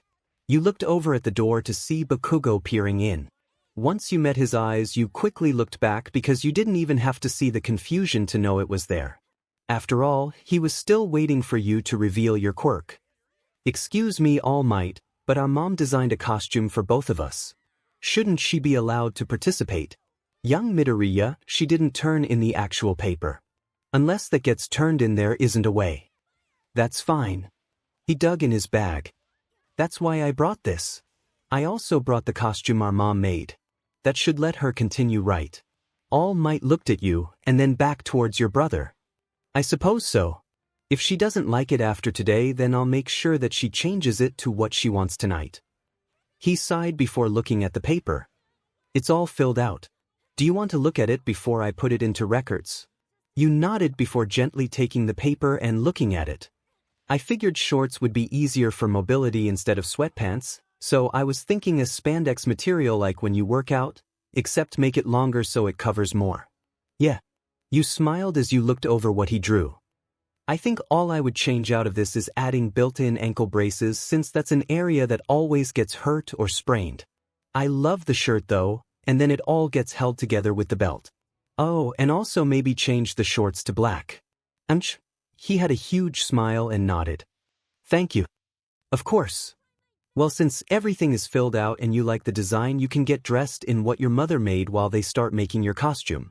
Go get dressed and meet back here just like everyone else. You guys ran past everyone in the hallway headed back, and before you split he handed you the costume out of his bag. You guys got changed and went to meet up with everyone. Good, everyone's here. Let's get moving. Everyone followed All Might as he started walking to the training area. This one had buildings just like the entrance exam. You guys look awesome. Everyone started walking out of a dark tunnel, and you started to look around. Everyone's costumes looked really cool. You looked down at your temporary one and smiled. It looked kind of like Izuku's, but you kept walking. It was the same color except it had breathes like leggings, and it was one huge piece of fabric. You didn't have a mask like your brother did. Not either of them. The seam of the shirt cut off below your shirt line. It was a V-neck though and cut kind of low. Thankfully, the one Izuku sketched didn't cut low at all. It actually was more of a turtleneck but with the sleeves cut off. Now, time to start with the drawings. Since there is an odd number, there is going to be a team of 3. That will just be another obstacle for the opposing team to get around. Look at it as a challenge. He started to name off the teams and you couldn't help but groan. Team D, Bakugo, Ida, and Midoriya. You knew it was you since Izuku was already standing over with the brown-haired girl. Midoriya, I think we should discuss a plan. I am afraid Bakugo will not be willing, so I will need your assistance. Turning around, you just looked at him. What makes you think I'd be willing to Four Eyes? We have more people, so what's the big deal? I am worried the three of our powers won't work together well. May I also ask what your quirk is? I don't believe I've seen you use it. True, plus we have Sparky on our team. Boomboy, get over here. You completely chose to ignore the question, because how could you answer without giving it away? Shut the hell up and leave me alone. He turned away and slouched over. Your posture is an eyesore. Come on, we don't have forever to wait for your lazy butt. Now that you are all in your teams, it's time to figure out who goes first. You rolled your eyes at Bakugo before looking back towards All Might. The heroes are Team A, and the villains are Team D. Perfect. You all will be given capture tape alone with communication devices for your teams. Use them accordingly. As well, please keep in mind that damage is supposed to be minimum, and if I tell you to stop, you must stop. Everyone nodded, and the three of you guys walked into the building while All Might walked to the spectating area with the rest of the class. We're supposed to defend this hunk of junk. You tapped on it, it's hollow. Well, of course. It wouldn't be probable for us students to defend an actual weapon. Does that Diamond Deku actually have a quirk? You're asking this again. Ida started moving his hand and walking over. I already told you, Dash. I know. It's just he's been playing me as a fool this whole time. He's a weakling. A little bug I could crush under my foot if I wanted to. He's nothing. Bakugo, I understand your concerns, but please keep in mind that his sister Dash, I don't give a DMN about her either. He faced you, and you were just leaning against the weapon with your arms and feet crossed. She hasn't even used her quirk. You could hear his teeth grinding as he talked. You two have known each other since you were kids. Is that a correct assessment? Ida asked, still moving his arm up and down. Yeah, a real pain in the butt too. You should have seen him when he was younger. A menace for sure. Biggest ego too. You rolled your eyes and Bakugo turned to look at you and then back to Ida. You've never seen her use her quirk, Bakugo. That's what I just said. Ida looked over at you. What? You raised an eyebrow. Not at all. No. Why would I use my quirk if there's not a need for it? You do have a point, but how are you going to get your quirk stronger? I already can't control it. Once you realized what you just said, you didn't say anything else relating to it. I'll go walk around the building and try to find them. They've entered the building for sure by now. They have a major disadvantage. That is correct. There are more of us, and they don't know the layout of the building or where the weapon is. We should come up with a plan first. If you act recklessly, you can get captured. I'd rather get captured than stay in this room. I'm gonna blow that DMN nerd to pieces. All right then. Ida, you stay here. Bakugo and I will go find them. If we're lucky, you won't have to do much. I don't think that's a good plan. Well, we're going to have to work with what we got then. Let's go, Blasty. You opened the door, and Bakugo followed behind you before walking off on his own. You didn't even care, just time to yourself in the long run. All fun and games though until you actually ran into them by yourself. You heard talking and broke into a run. You launched yourself up and out of the safety of the corner. Kakin is here. That probably means he's gone rogue and left Ida and Y/N, or Y/N went rogue too. Yeah, she's reckless. That's probably what happened, Dash. You could hear Izuku's breath get knocked out of him as he fell onto the floor from your kick hitting him in the center of his back.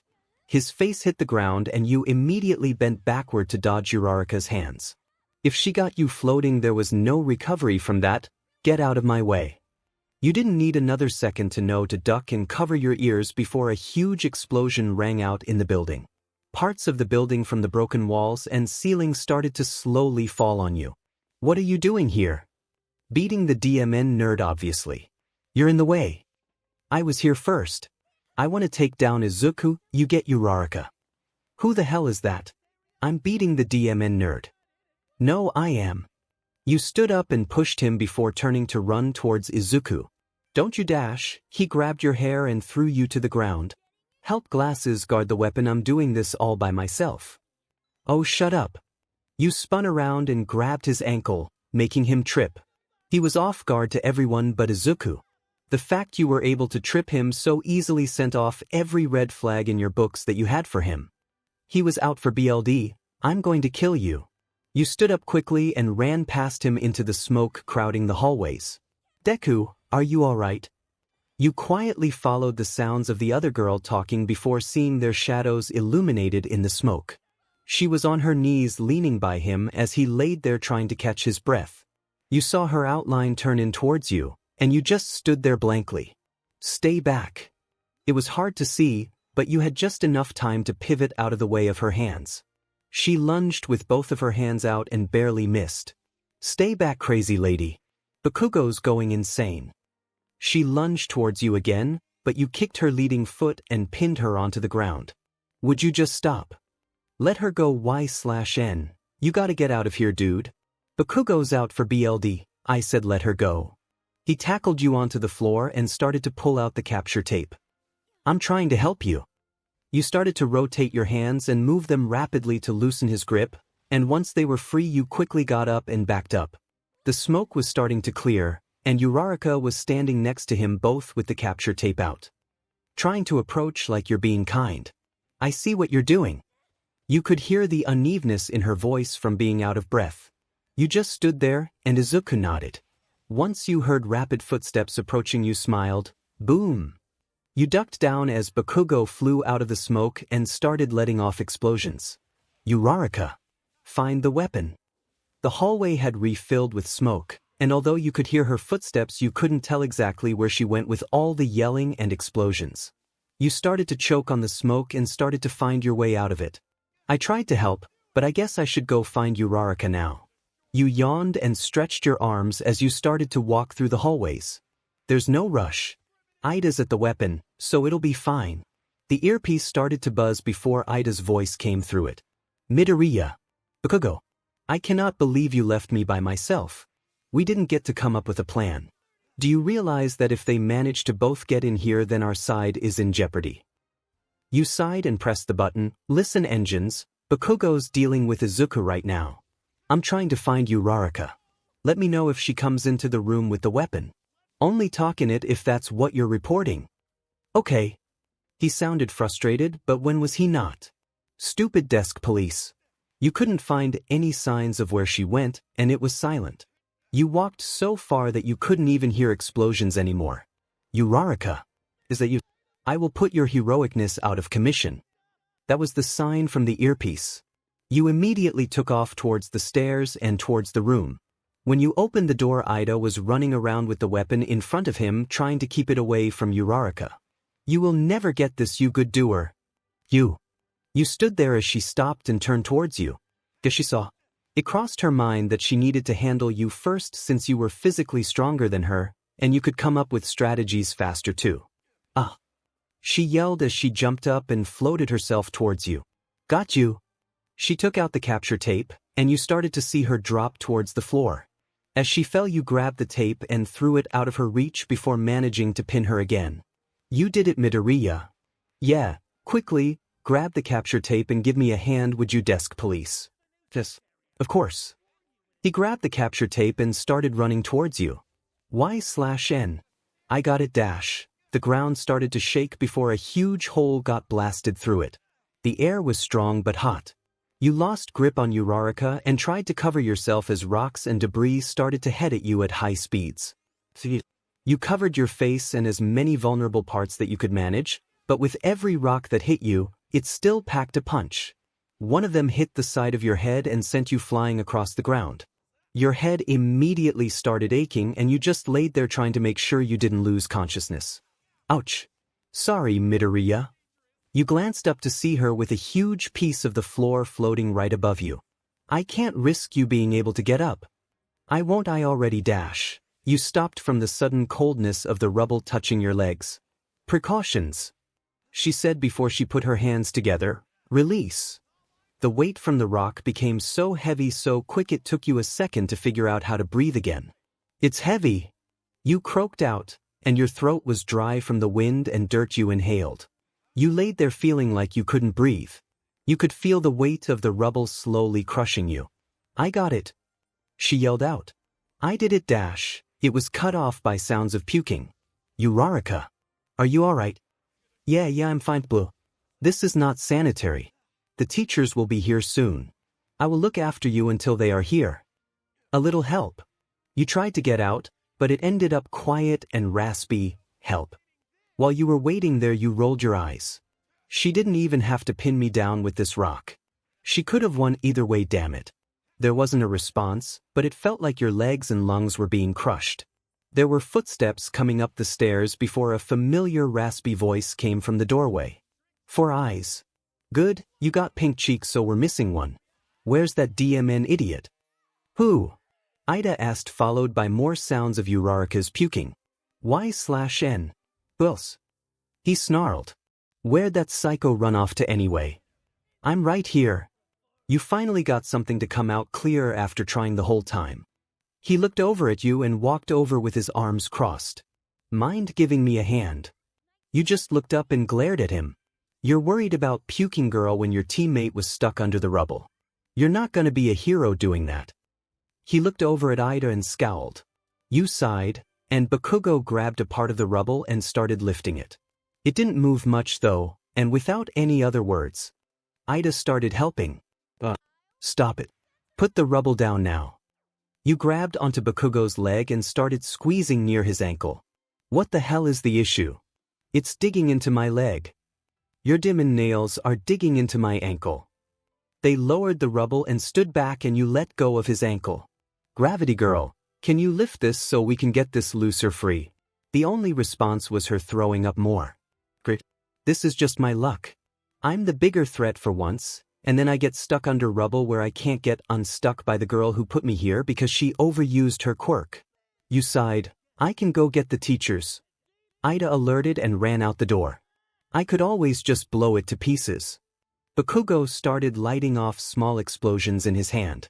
No thanks, I'd rather be crushed to death. You just laid there while Bakugo tended to 𝐻𝗏 after she fainted from throwing up too much. There wasn't really anything though.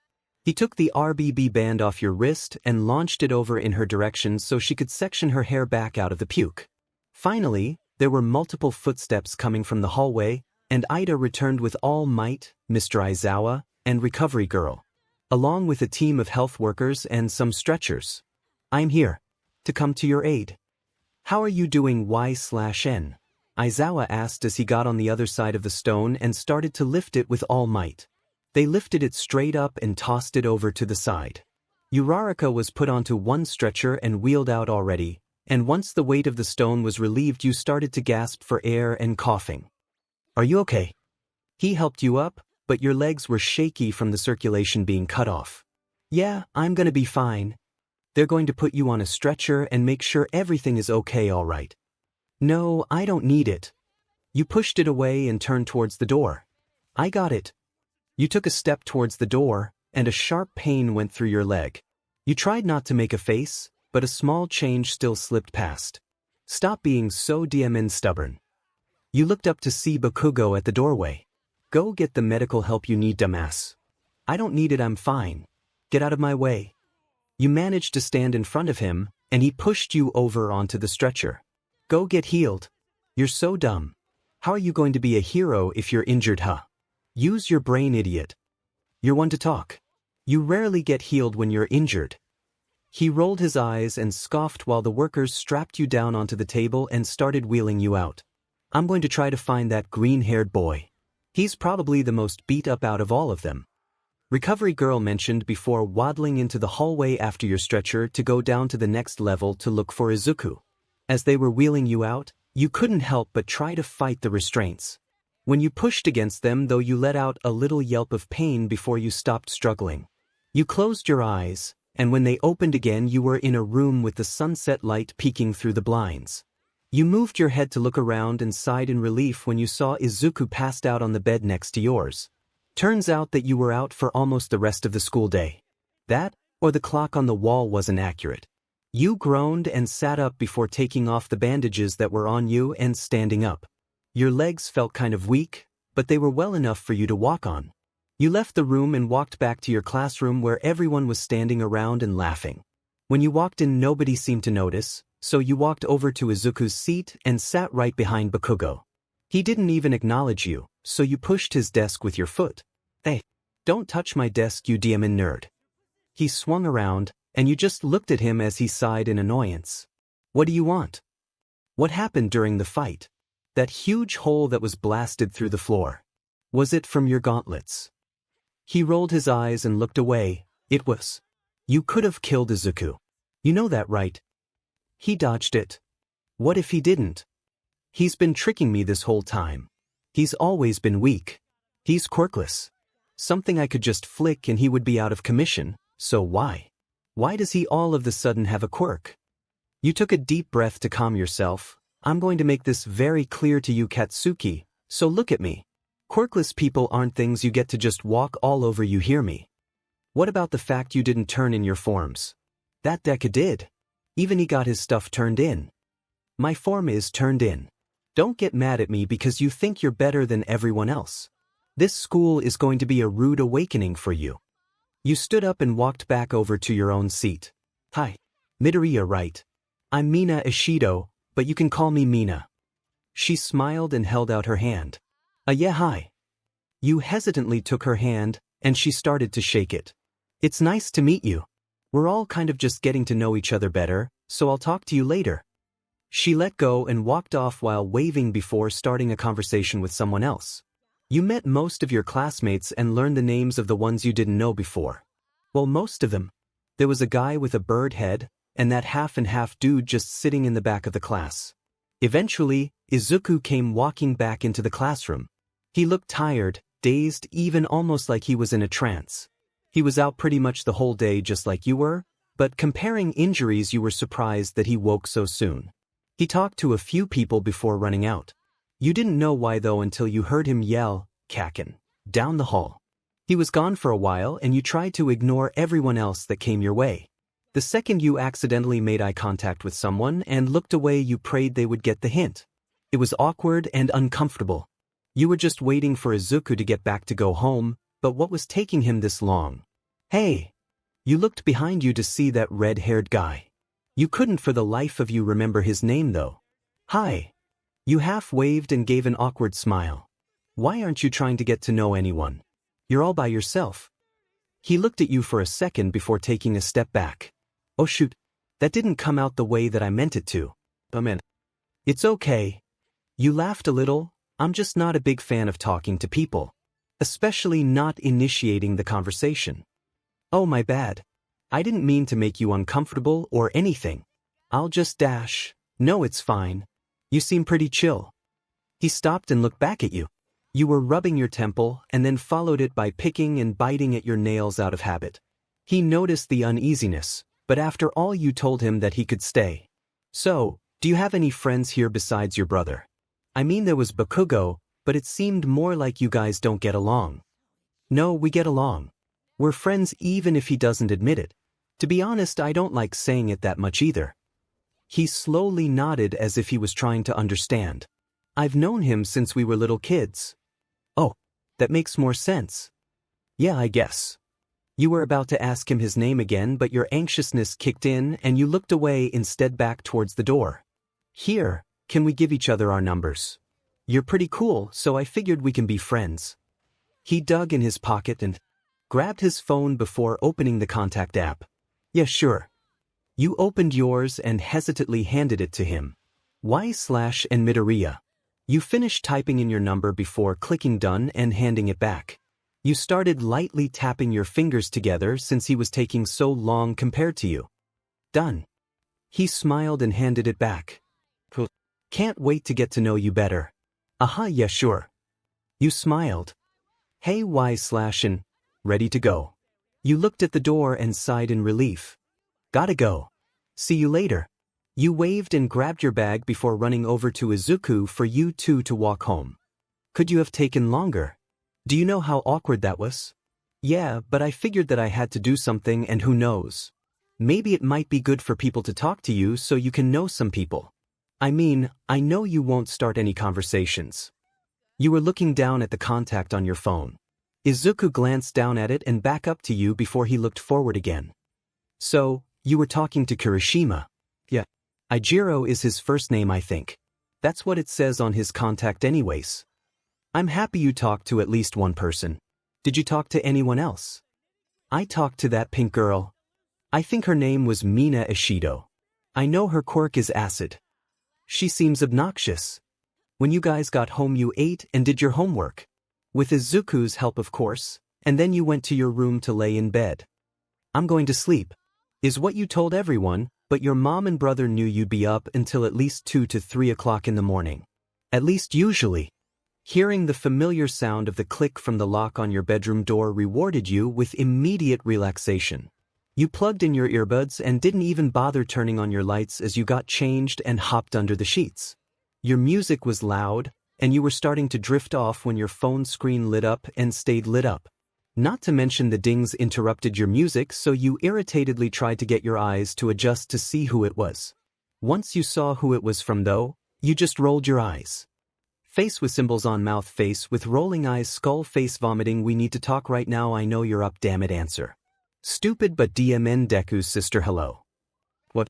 Something about that DMN nerd, but that's for later. Are you quirkless? You rolled your eyes before turning your ringer off and starting up your music again. You put down your phone on the bed and started to try to drift off to sleep again. You didn't have anything like red receipts on, but you didn't want to nor have enough energy to deal with it at the moment. You yawned one more time before finally being able to let your mind and body rest. Honey. You rubbed your eyes and set down the pencil you were drawing with before getting up from your desk and walking into the kitchen. Come here, I already gave your brother his. She was biting her lip out of excitement and looked like she wanted to jump, but instead did a little bob on her toes until you got over there. Close your eyes, okay?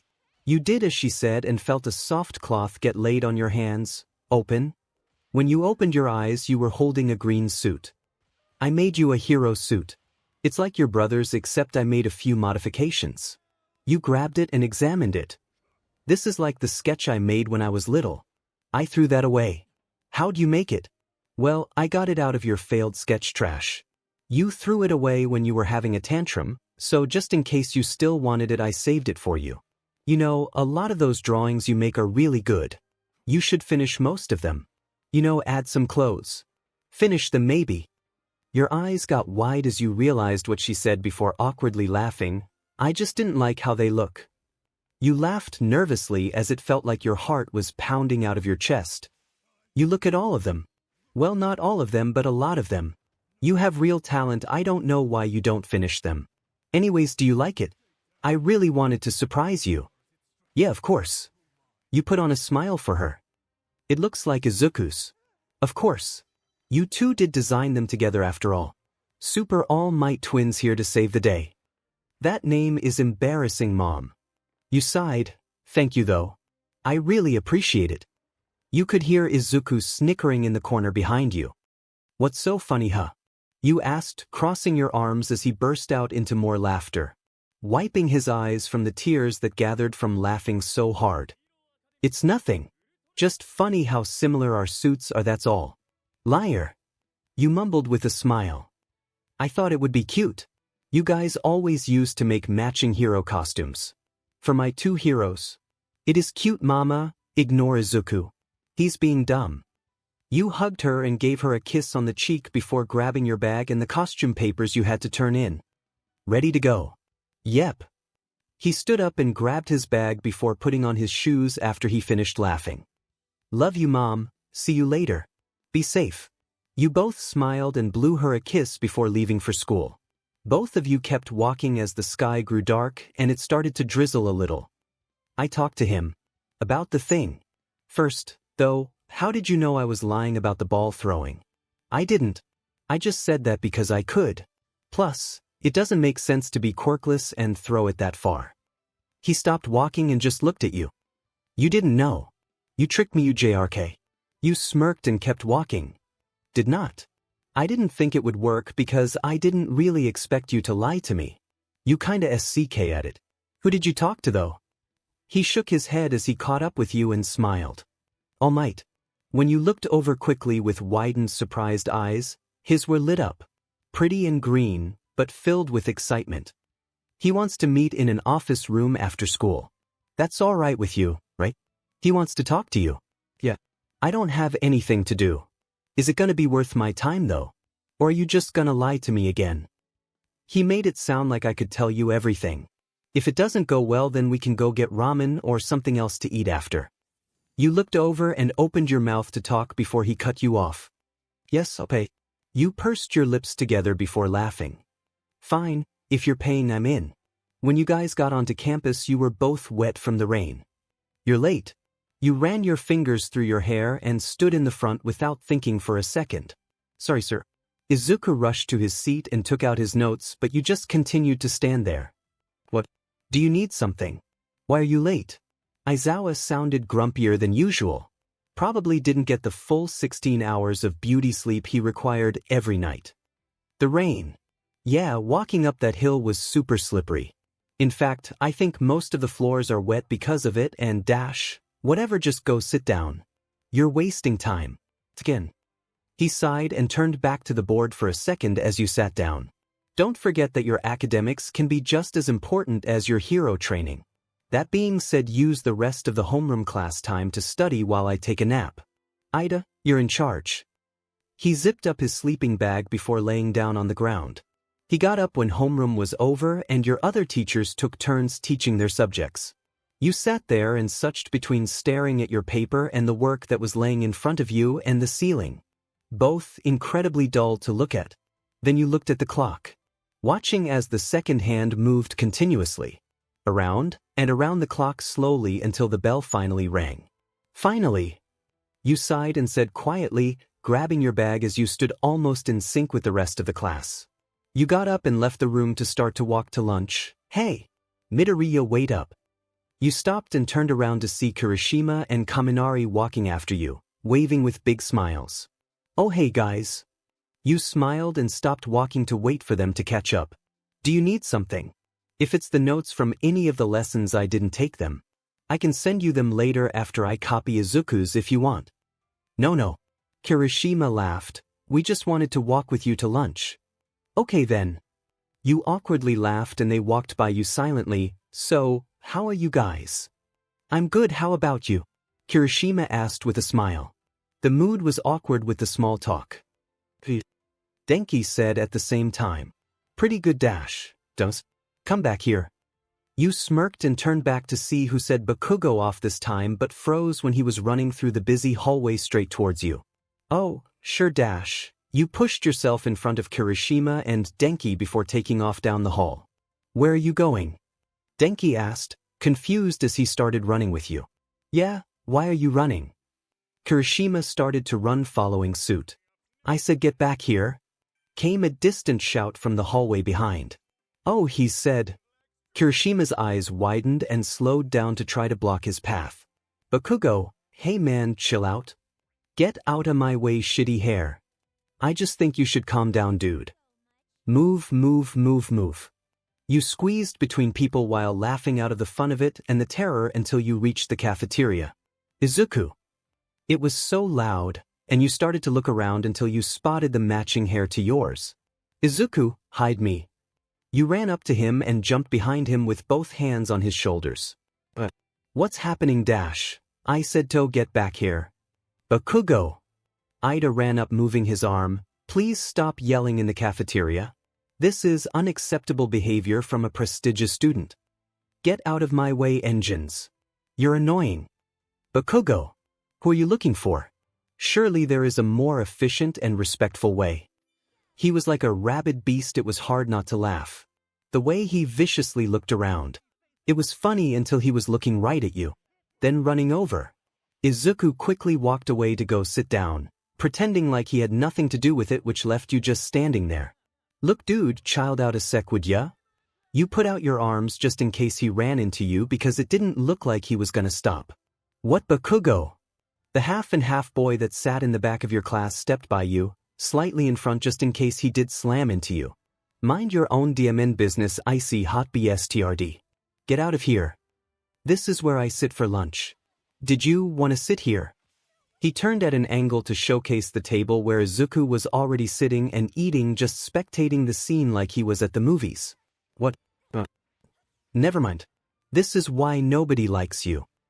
His face was practically red as he stormed off, and you slightly shook your head while holding back your laugh. Thank God for whoever this dude was. Why was he so mad? You were still laughing until you noticed it was the guy looking down at you asking a genuine question. He didn't look to find it funny at all. Me? Do something? Never. He looked at you confused before you sighed. Sheesh, rough crown huh? Let's see, slapped him last training session, ignored his texts, threw a pencil at him, intentionally bumping into him whenever I could. Let's see what else. There's more. How are you still alive? By having tall, strong guys like you to step in and take care of it for me, of course. So, thanks, big guy. You pat his shoulder and sat down by Izuku. He sighed and sat down next to you guys as you all started to eat.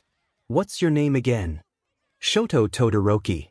You nodded a little bit before awkwardly turning back to the table where Izuku had gotten you a plate when you were talking to Todoroki. You looked up once in a while, and when you noticed Bakugo's glare from across the room, you stuck out your tongue before shoveling more food into your mouth. You instigate a lot, don't you?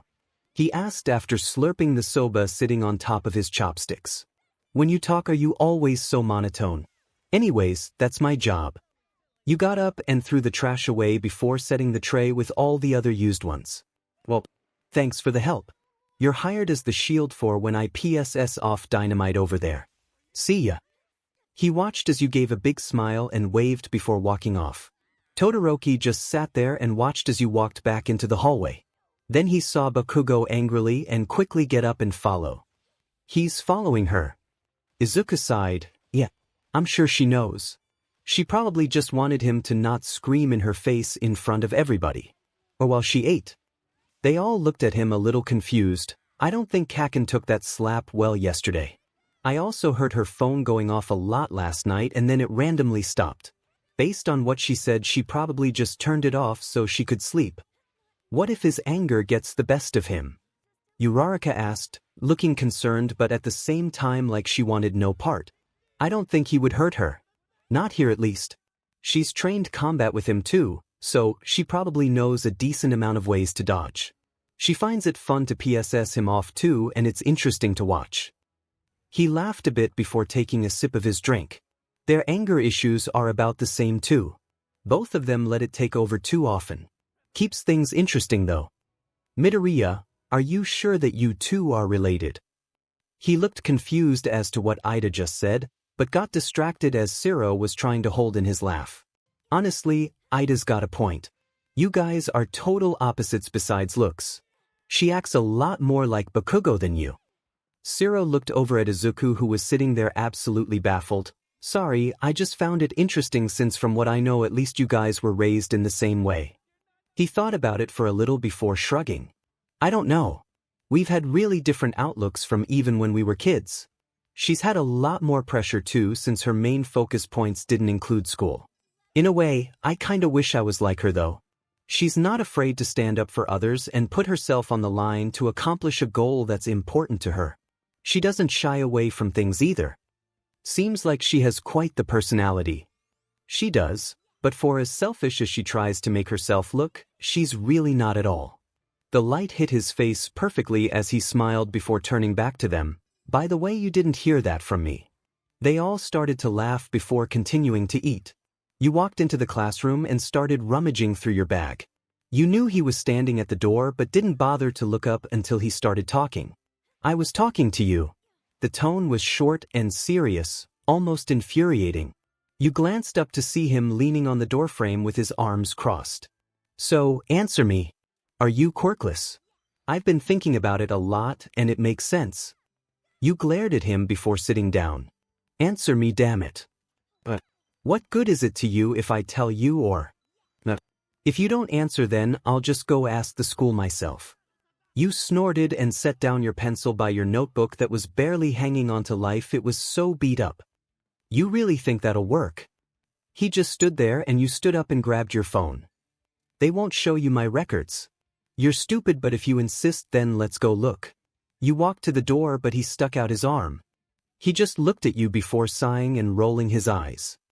Then just tell me. It's never existed, huh? How could I be this stupid? To think I believed you? Dude, shut the hell up. I said I would show you if you want. No. There's no way I'm friends with a quirkless loser. I don't need friends anyway. All they do is drag me down. He clenched his fist before letting them slowly relax. You just stood there and shook your head slowly. And if I was quirkless? Enlighten me, Katsuki. What would have happened? You just stood there with no hint of joking in your facial expression. Nothing would have. It doesn't matter. Really? Do you mean that? Tell me about how you treated Izuku then. Were neither of you gonna say something? I heard from the kids in your guys' class. You bullied the 𝐬𝗓𝗔 out of him, dude, and I found out years after. I knew you could be in, but seriously. He just looked at you with wider eyes, and when you could see him try to say something, nothing came out. So, if I was, would that just make 2 targets for you? Or does it just not matter anymore because I already humiliated you? God forbid the great Katsuki Bakugo be humiliated by a quirkless girl. It was silent as he just stared at you. I'm not quirkless, just so you know, but even if I was, it would be the same quirkless loser who was there and got you what you needed while you were recovering from the sludge villain attack. The same one who came to you all the time after that because her best friend's mom was worried and you would only talk to a few people for a long time. The same DM person who has been with you through thick and thin. Open your eyes, dude. It doesn't matter. I worked so hard so I could stick with you and Izuku. You two are literally my life. Maybe you shouldn't lie from the beginning. Who said I was lying? There are more important things than just being number one. There is so much more to be working on than the title of number one. The oh so great symbol of peace. A few of your classmates started walking in, so you sat back down and kept copying the notes that Izuku sent you pictures of. When he just kept standing there, all it took was a hard glare for him to get the hint to go sit back down and leave you alone. Finally, the rest of the day was over and you were practically dragged by Izuku back into the building. He looked around before walking into a room and shutting the door behind you guys. What's the point of this? I don't get what you're trying to do. He locked the door, and as you were about to keep asking questions, you turned around to follow him and stopped when you saw All Might. He smiled. I am so glad you are here. Please, take a seat. He was so welcoming but so aggressive at the same time. You watched Izuku sit down before you sat down, but you couldn't help but notice that the energy in the room was weird. You were wondering about the sudden power your brother has, right? Yeah. He sighed. He brought it up to you against my advice and without permission. He looked irritated before he sighed. He really trusts you though, and now you already know that something's happening now. You need to promise me that you won't tell a single soul about this. I won't tell anyone, All Might. He looked over at Izuku, who nodded with a confirmative smile. All Might turned back towards you and started to explain how he found Izuku and told him it was unlikely that he could become a hero without a quirk. That he was surprised to meet you, who had actually started to complete that same dream. Then he explained how he passed on the power, and now it would be Izuku's to wield and control. That Izuku was his successor and had the potential to become the next symbol of peace if he figured out how to use the power correctly. Follow me. He finished and led both of you out into the woods just outside of campus but far enough from the wall. My thought was that since All Might intended all of the power towards me and I got it, that if I intend half of the power to transfer to you, then you could have half of it. You just stood there and looked at him. He took out his notebook and flipped to a few pages while he was muttering. All Might walked up and placed a hand on your shoulder. Usually I would have you train for months as your brother did, but your shape is already in good condition in the case if you were to receive all of it. Half shouldn't be a big deal if you guys can pull it off.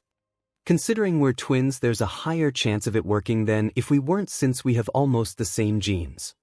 Izuku murmured before writing something down. I'm so happy you have your power now, Izuku. Are you sure you want to risk losing it for me? Or this chance, I should say. You asked as you walked over and stood next to him. He smiled as he looked up. Of course. If we can both have this power, then it can give a lot more people chances eventually. Plus, I guarantee that you can find a great way to use it. What if I end up getting all of it though? There's no way that can be good. Yes, there is. Even if you get all of the power, then it's in good hands. I trust you. He plucked a hair off of his hair as he stood up and mimicked All Might's face as he held it out towards you. Eat this. Your face wrinkled as you took the hair. Thanks. Young Midoriya. You could feel your nose wrinkle. Do I actually have to eat this? Can't we just both poke our fingers for BLD or something like that? This is how I got it from All Might. He shrugged. So, I don't know if something else will work the same way or not. Your lip curled as you closed your eyes and put it in your mouth, quickly drinking water to wash it down. All Might kept his arms folded. Come back here extra early tomorrow morning. Don't test anything on your own, and if anything goes wrong, let me know. Be safe and stay together on your way home, kids. With that, he left. Are you okay? Izuku asked as the long walk back started. Yeah. I just think you're stupid. I can say the same for you. Picking a fight with 𝐀𝐮𝐭𝐡𝐨𝐫 in the middle of school. What happened? The little crybaby wouldn't shut up. He needs to get humbled, that's all. Is everything fine between you two now?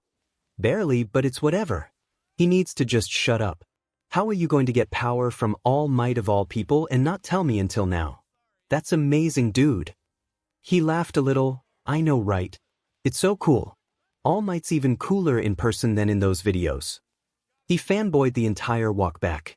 You got some dinner with him before going into your room and locking the door as usual. You plugged in your phone and turned on a show while scrolling through social media on your bed. A few texts came through, and instinctively you kept swiping them away until they kept popping up. Seriously. You clicked on it and read the messages. The texts interrupting your videos were infuriating.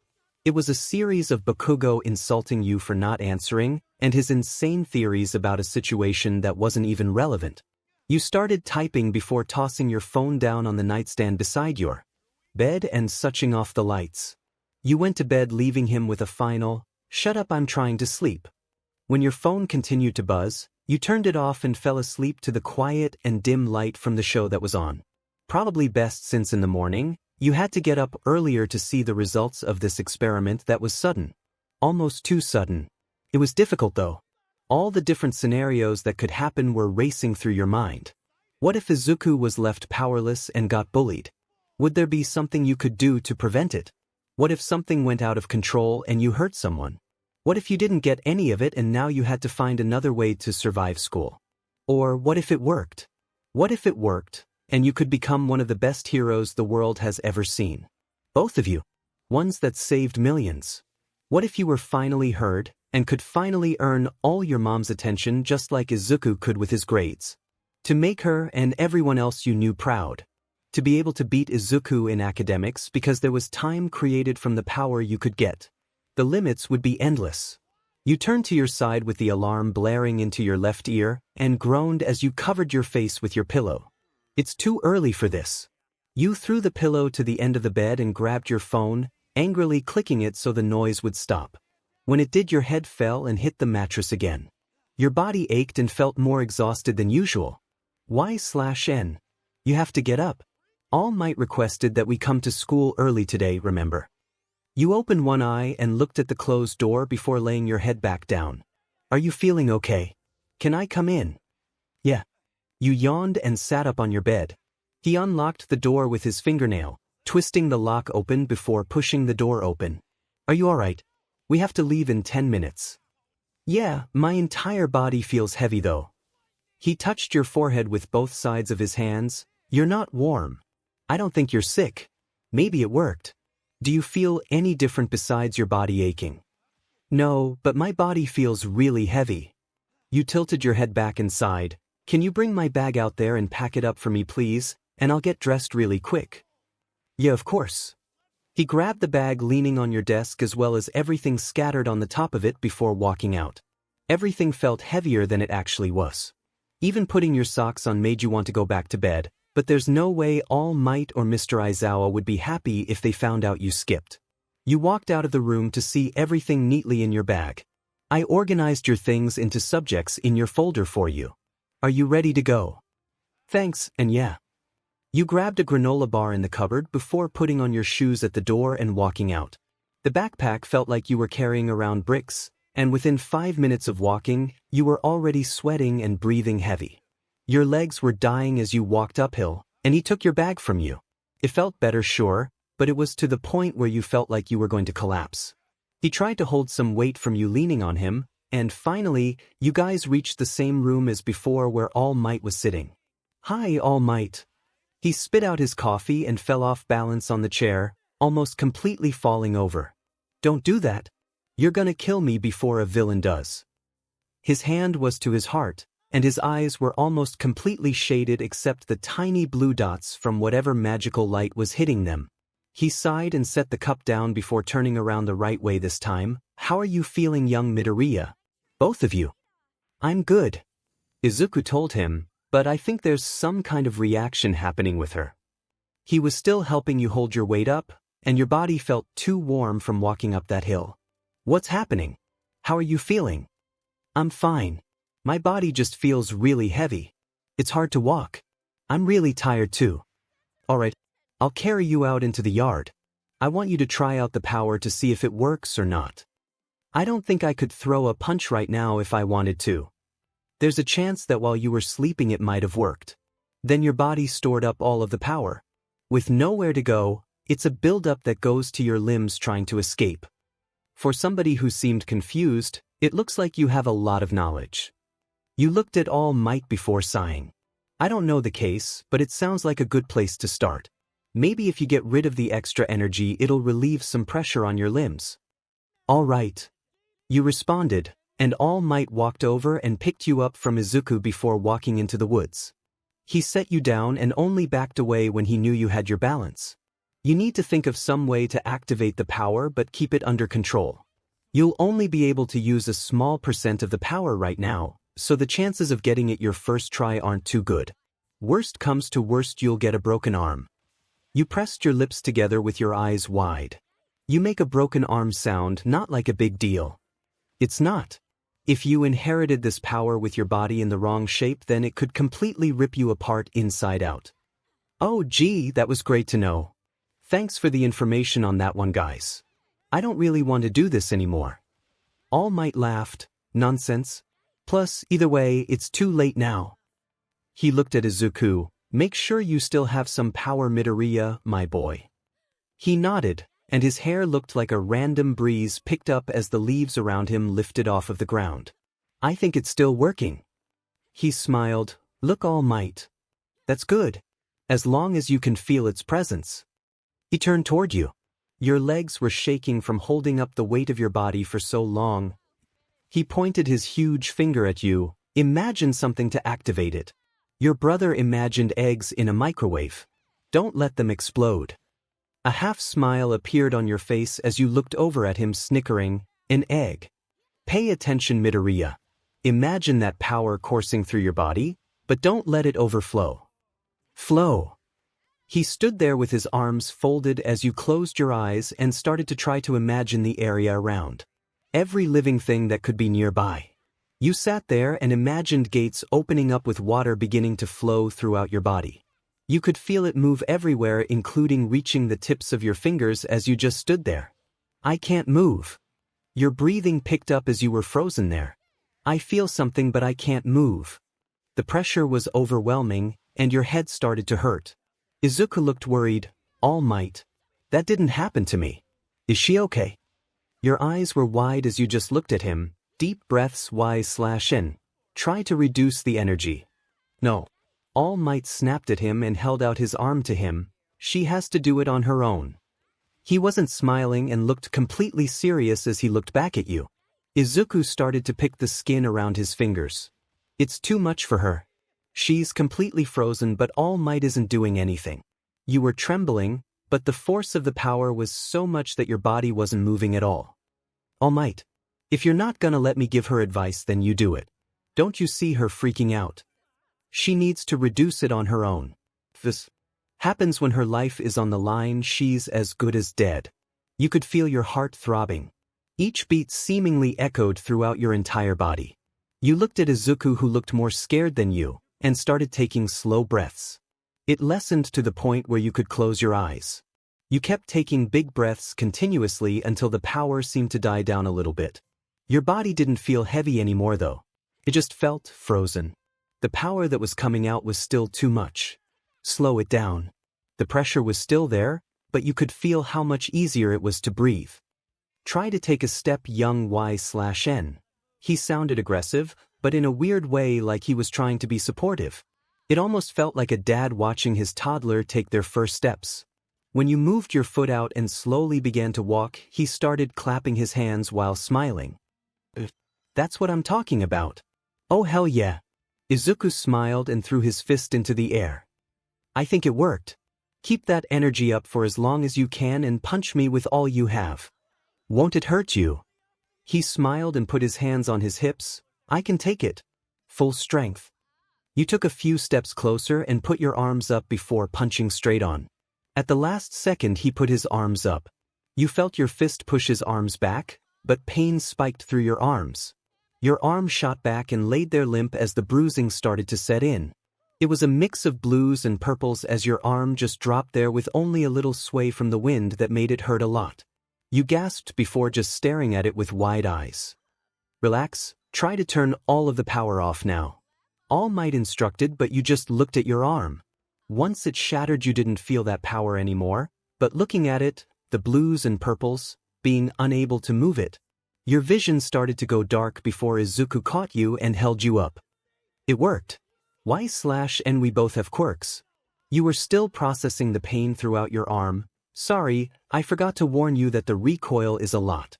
Let's get you to recovery, girl. He held your wrist and turned around before lifting you onto his back. Ready to go, All Might? He was touching his chin thinking but waved him off. Yeah, I'll be right behind you. I have a lot to think about right now.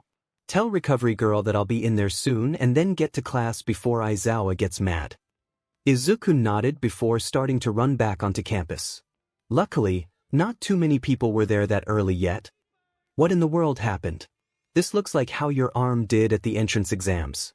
She held out a lollipop to Izuku after you were set down on the table. But All Might said that he would be here soon because yes. I'll take care of her. She'll be back to class in about 20 minutes. Looking at the time, you should actually be heading to class. Yeah, thank you, recovery girl. He nodded respectfully before taking off down the hallway. Your head throbbed as you looked around. It had only been a couple of minutes. Fainting turned to passing out, you guessed. Good morning, sunshine. You felt lips on your cheek and scrunched your nose before wiping your cheek. Your arm is all fixed up.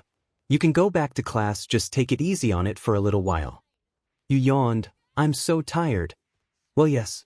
It's not like I have enough energy at my old age to use only mine. I had to use some of yours. You sat up and rubbed your eyes.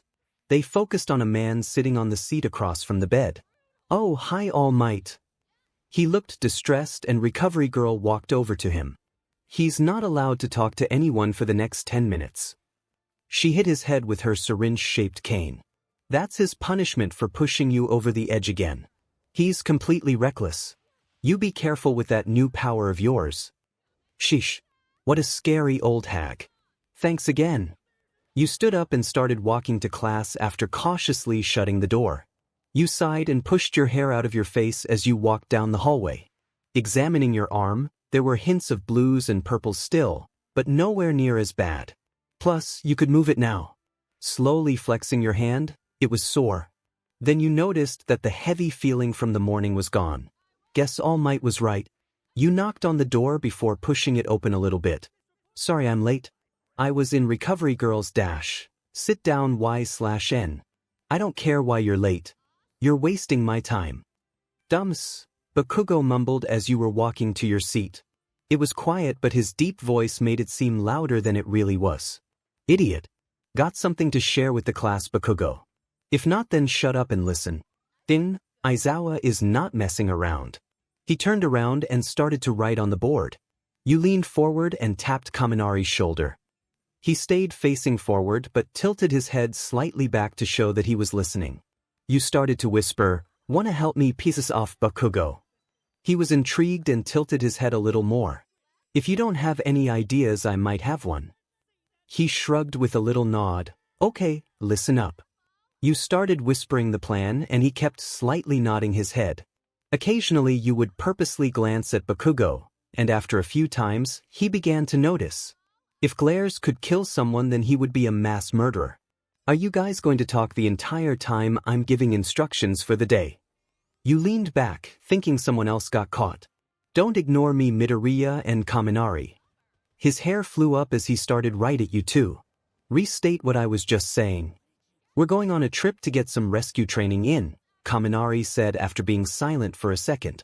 He rolled his eyes. Go get your costumes and get changed.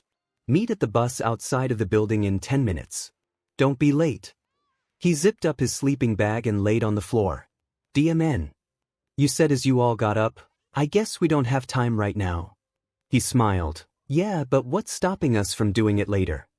He smirked before grabbing his case and catching up with Mineta to talk to him on the way to the locker rooms. You grabbed yours and looked around. All the girls were out of sight already.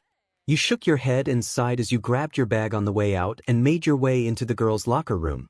When you opened the door, they all looked up before continuing to change. Hello, Y/N, Momo said with a smile as she pulled up her uniform. Hey guys. You yawned and opened your locker. You set your case down on the bench and clicked it open as you stuffed your bag into the locker. I'm super duper excited for today. Mina threw her arms up into the air and sat down on the bench. It's gonna be loads of fun. You looked over and quickly turned back around. They're all so hot. Holy 𝐻𝐮𝐦𝐦𝐚𝐫𝐲, I've been meaning to ask. What's the purpose of your headphones? Hagakure asked as she put on her gloves even though it was hard to tell. It was weird to think that she was naked on the battlefield the entire time. She touched them before shrugging. Oh, I don't know. I guess they can help with canceling loud sounds when I'm trying to focus on one quiet sound. Momo laughed. You all are truly amazing. As one of this class's representatives, I am truly happy to help you guys no matter what. You pulled up your costume and started to add the accessories. Class rep election day. It was funny until the security alarms went off. Bakugo actually thought he had a chance and you were. Even more surprised when Izuku was elected, Momo as the second rep. Apparently, they didn't know Izuku well at all, because the poor dude was a mumbling mess. You voted for Momo because Ida was annoying, but at least Momo hadn't got on your nerves yet. Plus, she was really pretty and from what you could tell she was nice. Ida ended up as the rep anyways because when the alarms went off he went on to the exit sign and managed to calm people down after seeing a lot of your classmates getting run over. You remembered being trampled, and just laid on the floor and covered your head until Kirishima saw you and pulled you off of the ground. The bruises lasted for weeks. In the end, though, you weren't opposed to Ida becoming the rep. It didn't really matter in the long run. You slipped your phone into the pocket in your new suit and zipped it shut. Are you all ready to go? Uraraka asked. And all of you either shook your head or responded with a yes. Following that, you all walked out of the locker room and made your way out towards the buses. Most of the guys were already out there, and you sighed before putting your hair up into a ponytail. I have arranged a way for everyone to sit. You will be sitting in vertical lines, ordered by Dash. Yo Midoriya. When you looked over, Kirishima was walking towards you while waving. You excited? Oh, for sure. We can get some real rescue experience now. It's not just reading books or doing that repetitive combat training. Your costume looks great, by the way. Thanks. He smiled. Yours too. Shitty hair. Kirishima looked to the side with wide eyes. I think he's mad. Bakugo was storming over to where you guys were standing, yelling even louder than Ida was. Oh, he most definitely is. You crossed your arms and sighed. Why do you talk to dumb hair but you ignore me? You want to fight or something? I'll beat your butt into the ground, 𝐻𝐮𝐬𝐴 weakling. That a promise? You snorted after he looked like he wanted to kill you even more than he did before. Oh Lord, it's a joke, 𝐻𝐿. If you keep yelling at me, I'll never answer you. Maybe this is why you can't make friends, hot head. A fire lit under your butt, or are you always gonna stay this mad? He just stood there, and you just looked at him back. Just standing there looking like you want to kill me isn't gonna solve any issues. Kirishima's eyebrows furrowed as he just looked at you in confusion. She's actually going to die. Midoriya, I don't think Dash. Shut it, bad hair. We need to talk. No. Wow, he had actually composed himself for once. Yeah, no, Momo and Ida were loading everyone into the bus and called you guys over. Guess it'll have to be later. Hopefully, it'll give you time to control your anger, boom boy. You turned and started walking towards the bus. 𝐀𝐮𝐭𝐡𝐨𝐫 quickly followed after you. Dumbass. You mumbled and glanced back to him, just standing there blankly. Kaminari was running over to you guys. It took a second for the idiot to register what you said because he started running over to you guys. What the hell did you just call me? Get out of the way, dunce face. He pushed Kaminari over and started to yell in your face. I need to talk to this wannabe hero who's a no-good waste of space. You threw your arms up in the air and let them fall right back to your sides. Seriously, does nobody see this happening? You groaned as the few people not on the bus looked over before looking away and getting on the bus. Get up, Kaminari. I'll sit with you. His eyes lit up as he stood up quickly. I was thinking on the bus ride there you could give me some tips on some ideas I could work on helping my quirk. Maybe we can even get ramen or some kind of drink after this. Sure. Stupid battery. I'll kill you. Come on man, just let it go. 𝐀𝐮𝐭𝐡𝐨𝐫 quickly put his hand on Bakugo's shoulder to stop him from running off again. It's not important right now. He shot a glare at him and 𝐀𝐮𝐭𝐡𝐨𝐫 lifted his hand off before sighing, okay, maybe it is. All I'm saying is that you shouldn't be so irrational. He flipped 𝐀𝐮𝐭𝐡𝐨𝐫 off before walking into the bus with everyone else. You sat in the window seat and were joking around with Kaminari. You really like to 𝐀𝐮𝐬𝐴 though, don't you? He shot a finger gun before blowing the smoke off the invisible barrel. Yeah, it's nothing new though. You leaned back on the chair. Anger issues and I have always had arguments. It's fun to irritate him though. Keeps things interesting. Gotta humble him a bit somehow.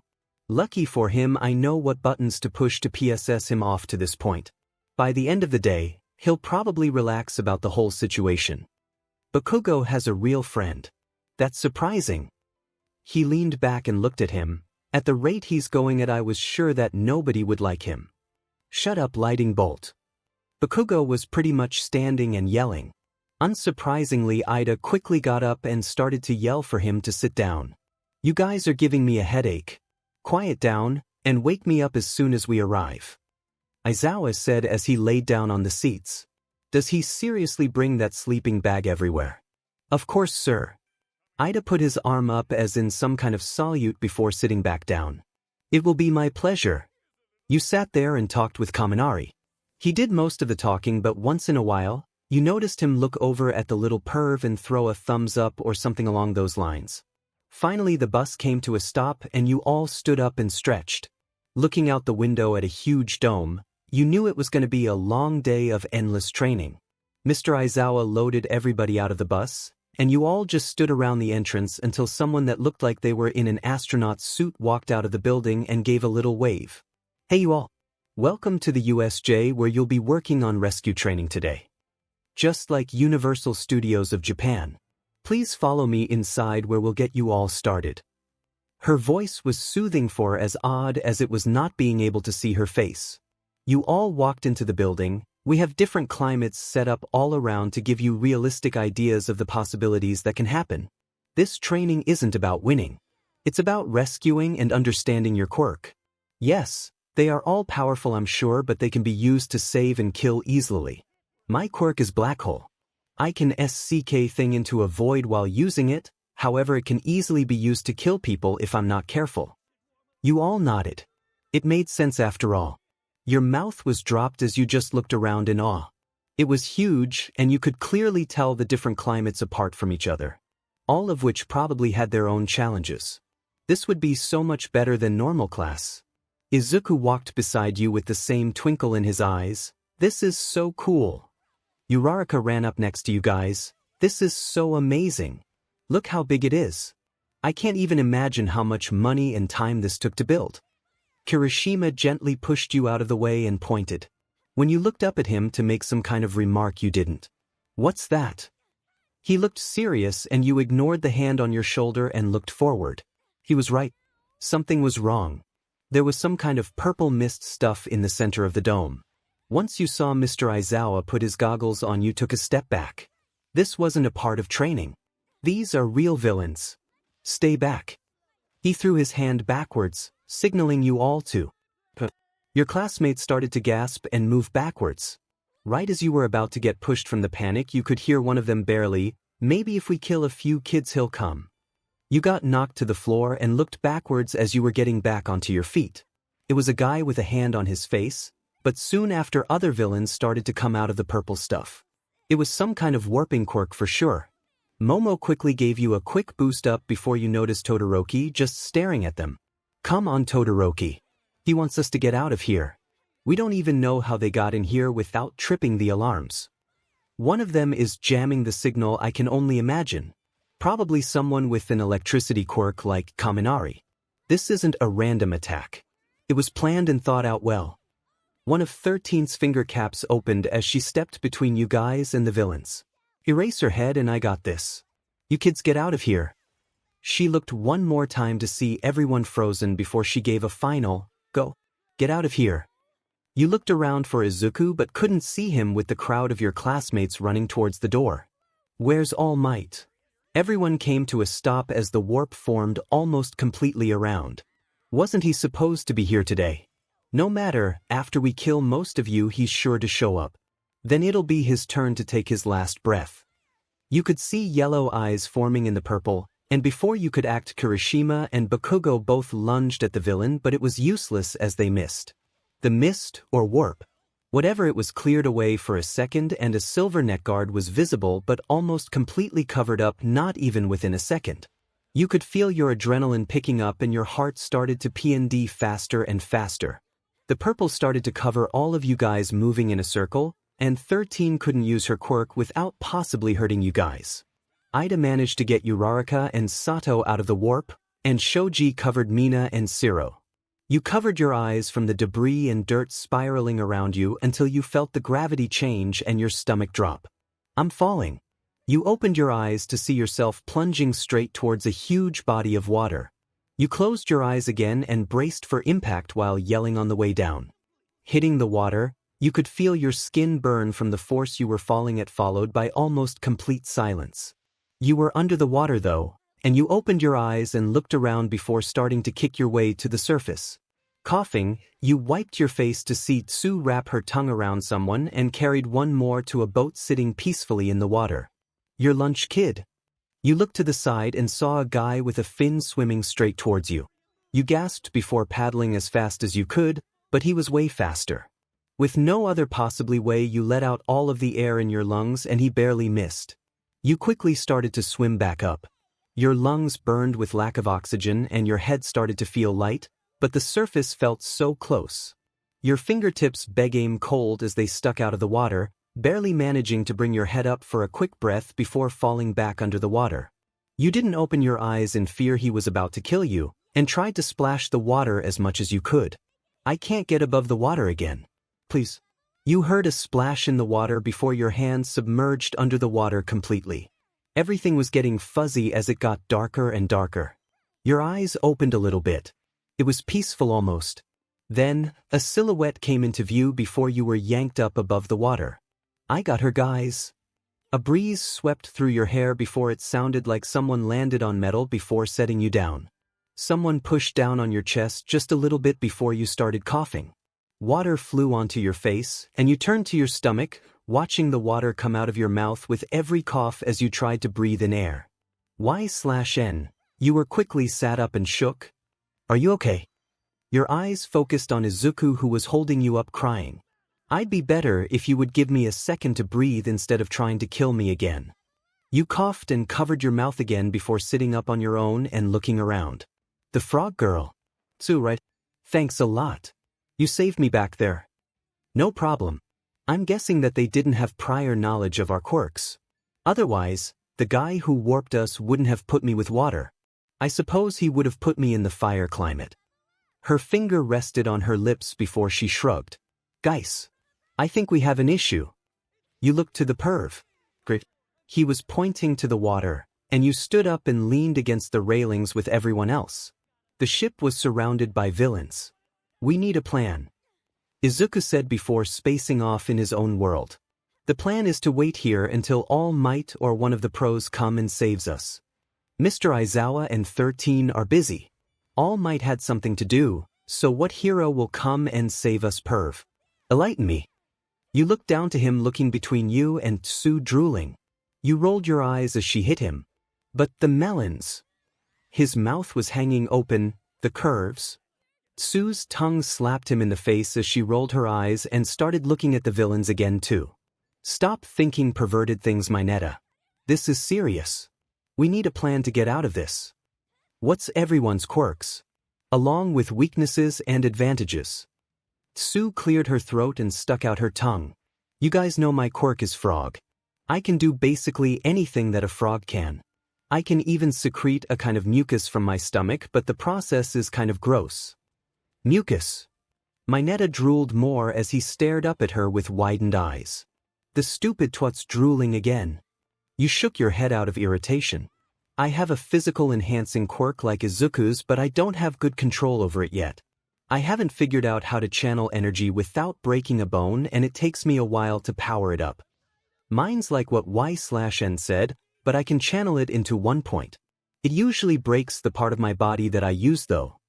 𝐻𝐿𝐻 sighed. My quirk is my sticky ball. They stick to everything but me, and I can create an infinite amount, but my scalp will start bleeding. How long they stick depends on how good of a poop I took in the morning. Gross. You crossed your arms, and he started crying and sulking. I knew it was going to be useless. You guys dash, I got a plan. Izuku started to talk about the plan, but there was a huge shake as the boat started to sink into the water. It's now or never, guys. Sue grabbed onto you and 𝐻𝐿𝐻 and jumped off of the boat the same time Izuku did. He fired a blast of one for all into the center of where the bad guys were. The water repelled and fell back in creating a whirlpool. 𝐻𝐿𝐻 started throwing the ball from his hair as fast as he could, and Sue stuck out her tongue and wrapped it around Izuku, bringing him with. Everyone landed in the water still but far enough from the whirlpool and close enough to the shore. You all started simultaneously moving closer to shore, but trying to stay mostly covered by the water. The entire place was in chaos. The boat started sinking, so Sue grabbed onto you and 𝐻𝐿𝐻 before jumping off of the ship and high into the air. She was amazing, and you watched as you all soared above the water. 𝐻𝐿𝐻 started throwing the ball from his hair into the water as fast as he could until blood started to trickle down his head. You all eventually landed in the water, and it stung as you guys landed, but you turned around to see all of the villains stuck together in the middle of a giant whirlpool. Izuku's head came above the water as he gasped for air. As he stood up, you saw the bruising on his fingers as they lay draped compared to the rest of his hand.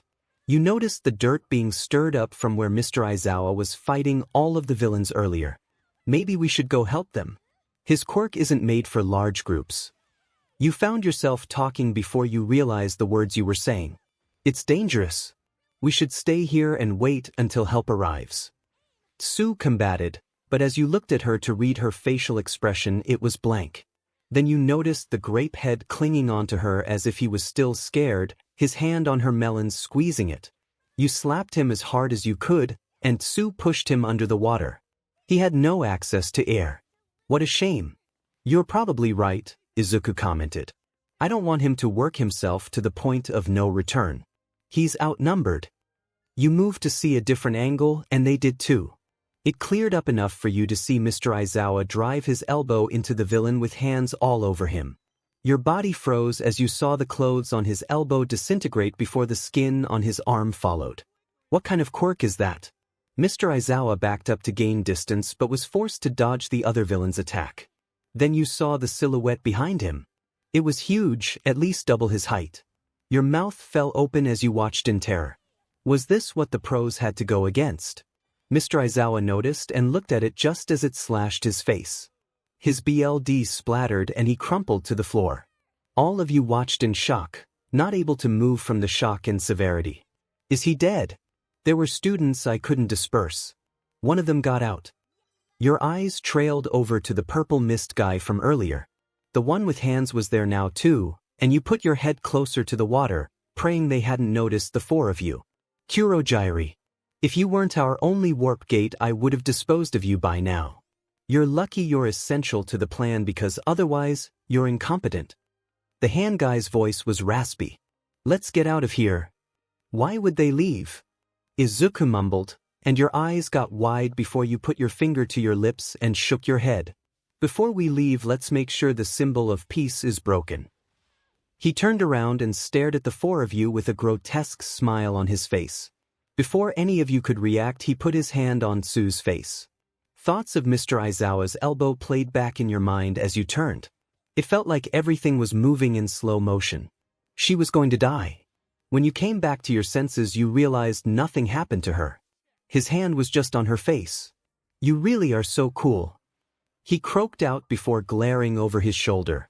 You looked behind him where Aizawa was being held by a bird beast. His head was up just long enough for him to erase the hand guy's quirk. He saved Tsu. He fought the pressure on his head before the bird slammed it back into the concrete. Let go of her, Izuku yelled, and you looked back over to get blown by a gust of wind. It pushed you against the side of rocks before rolling you out of the water and onto land. You coughed before seeing the bird thing attacking Mr. Aizawa earlier. Someone called it Nomu. It grabbed Izuku's arm, and the guy with the disintegrating quirk had his hands outstretched toward 𝐶𝐮𝐬𝐿 again. There's no way I can make it on time. The doors to the USJ burst open, and everyone who could hear or see it shot their heads in its direction. Have no fear, students. I am here. That loud booming voice. It could only be All Might, and the sun shining from the doors made him look like a real beacon. There's the heroic piece of garbage. The villain leader hissed out.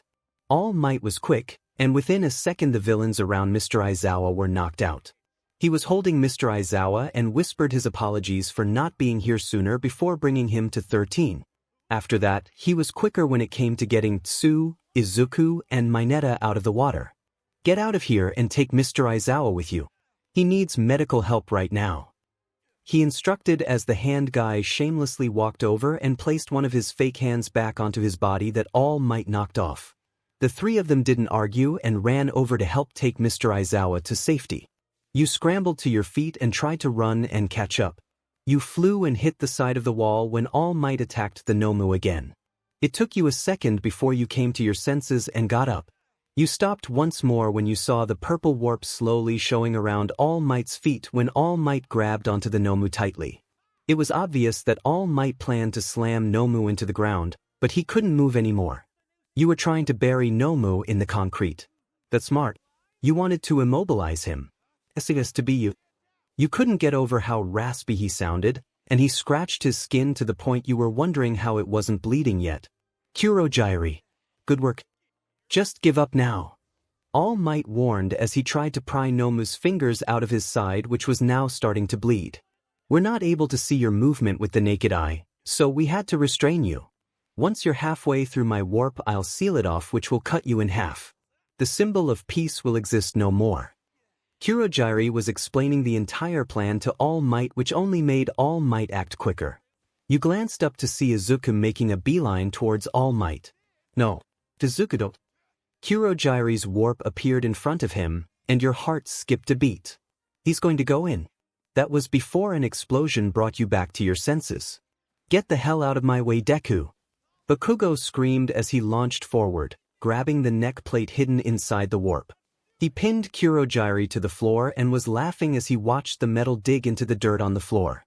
Ice passed smoothly along the floor until it reached All Might, freezing the Nomu. All Might used his strength to break Nomu's arms, which let him out of its grasp. You sighed in relief. Why couldn't I move? Why didn't I help? You started questioning yourself until your name was shouted from behind you. Why/N? Kirishima screamed, and you looked behind where his voice came from just in time to duck under the hand guy's palm reaching for the back of your head. You went to kick him, but he grabbed your ankle and you jolted from the new kind of pain your body was feeling for the first time. The skin cracked and shattered into little pieces as you tried to break his grasp. Eventually, you grabbed onto two rocks that were secured into the ground by the surrounding dirt and kicked your legs apart from each other. It forced him to let go, and when you landed, your body tensed as the pain shot up through your spine. When you tried to take a step with your ankle tensed, you fell. With nothing else to do, you started scooting back as fast as you could. All Might had started fighting every other opposing danger again, and the other three were helping with the weaker villains. Kirishima ran up and picked you up, running over towards them before the hand guy was able to do more damage. The symbol of peace won't be defeated by amateurs like you. Todoroki yelled at them, more directed towards the leader.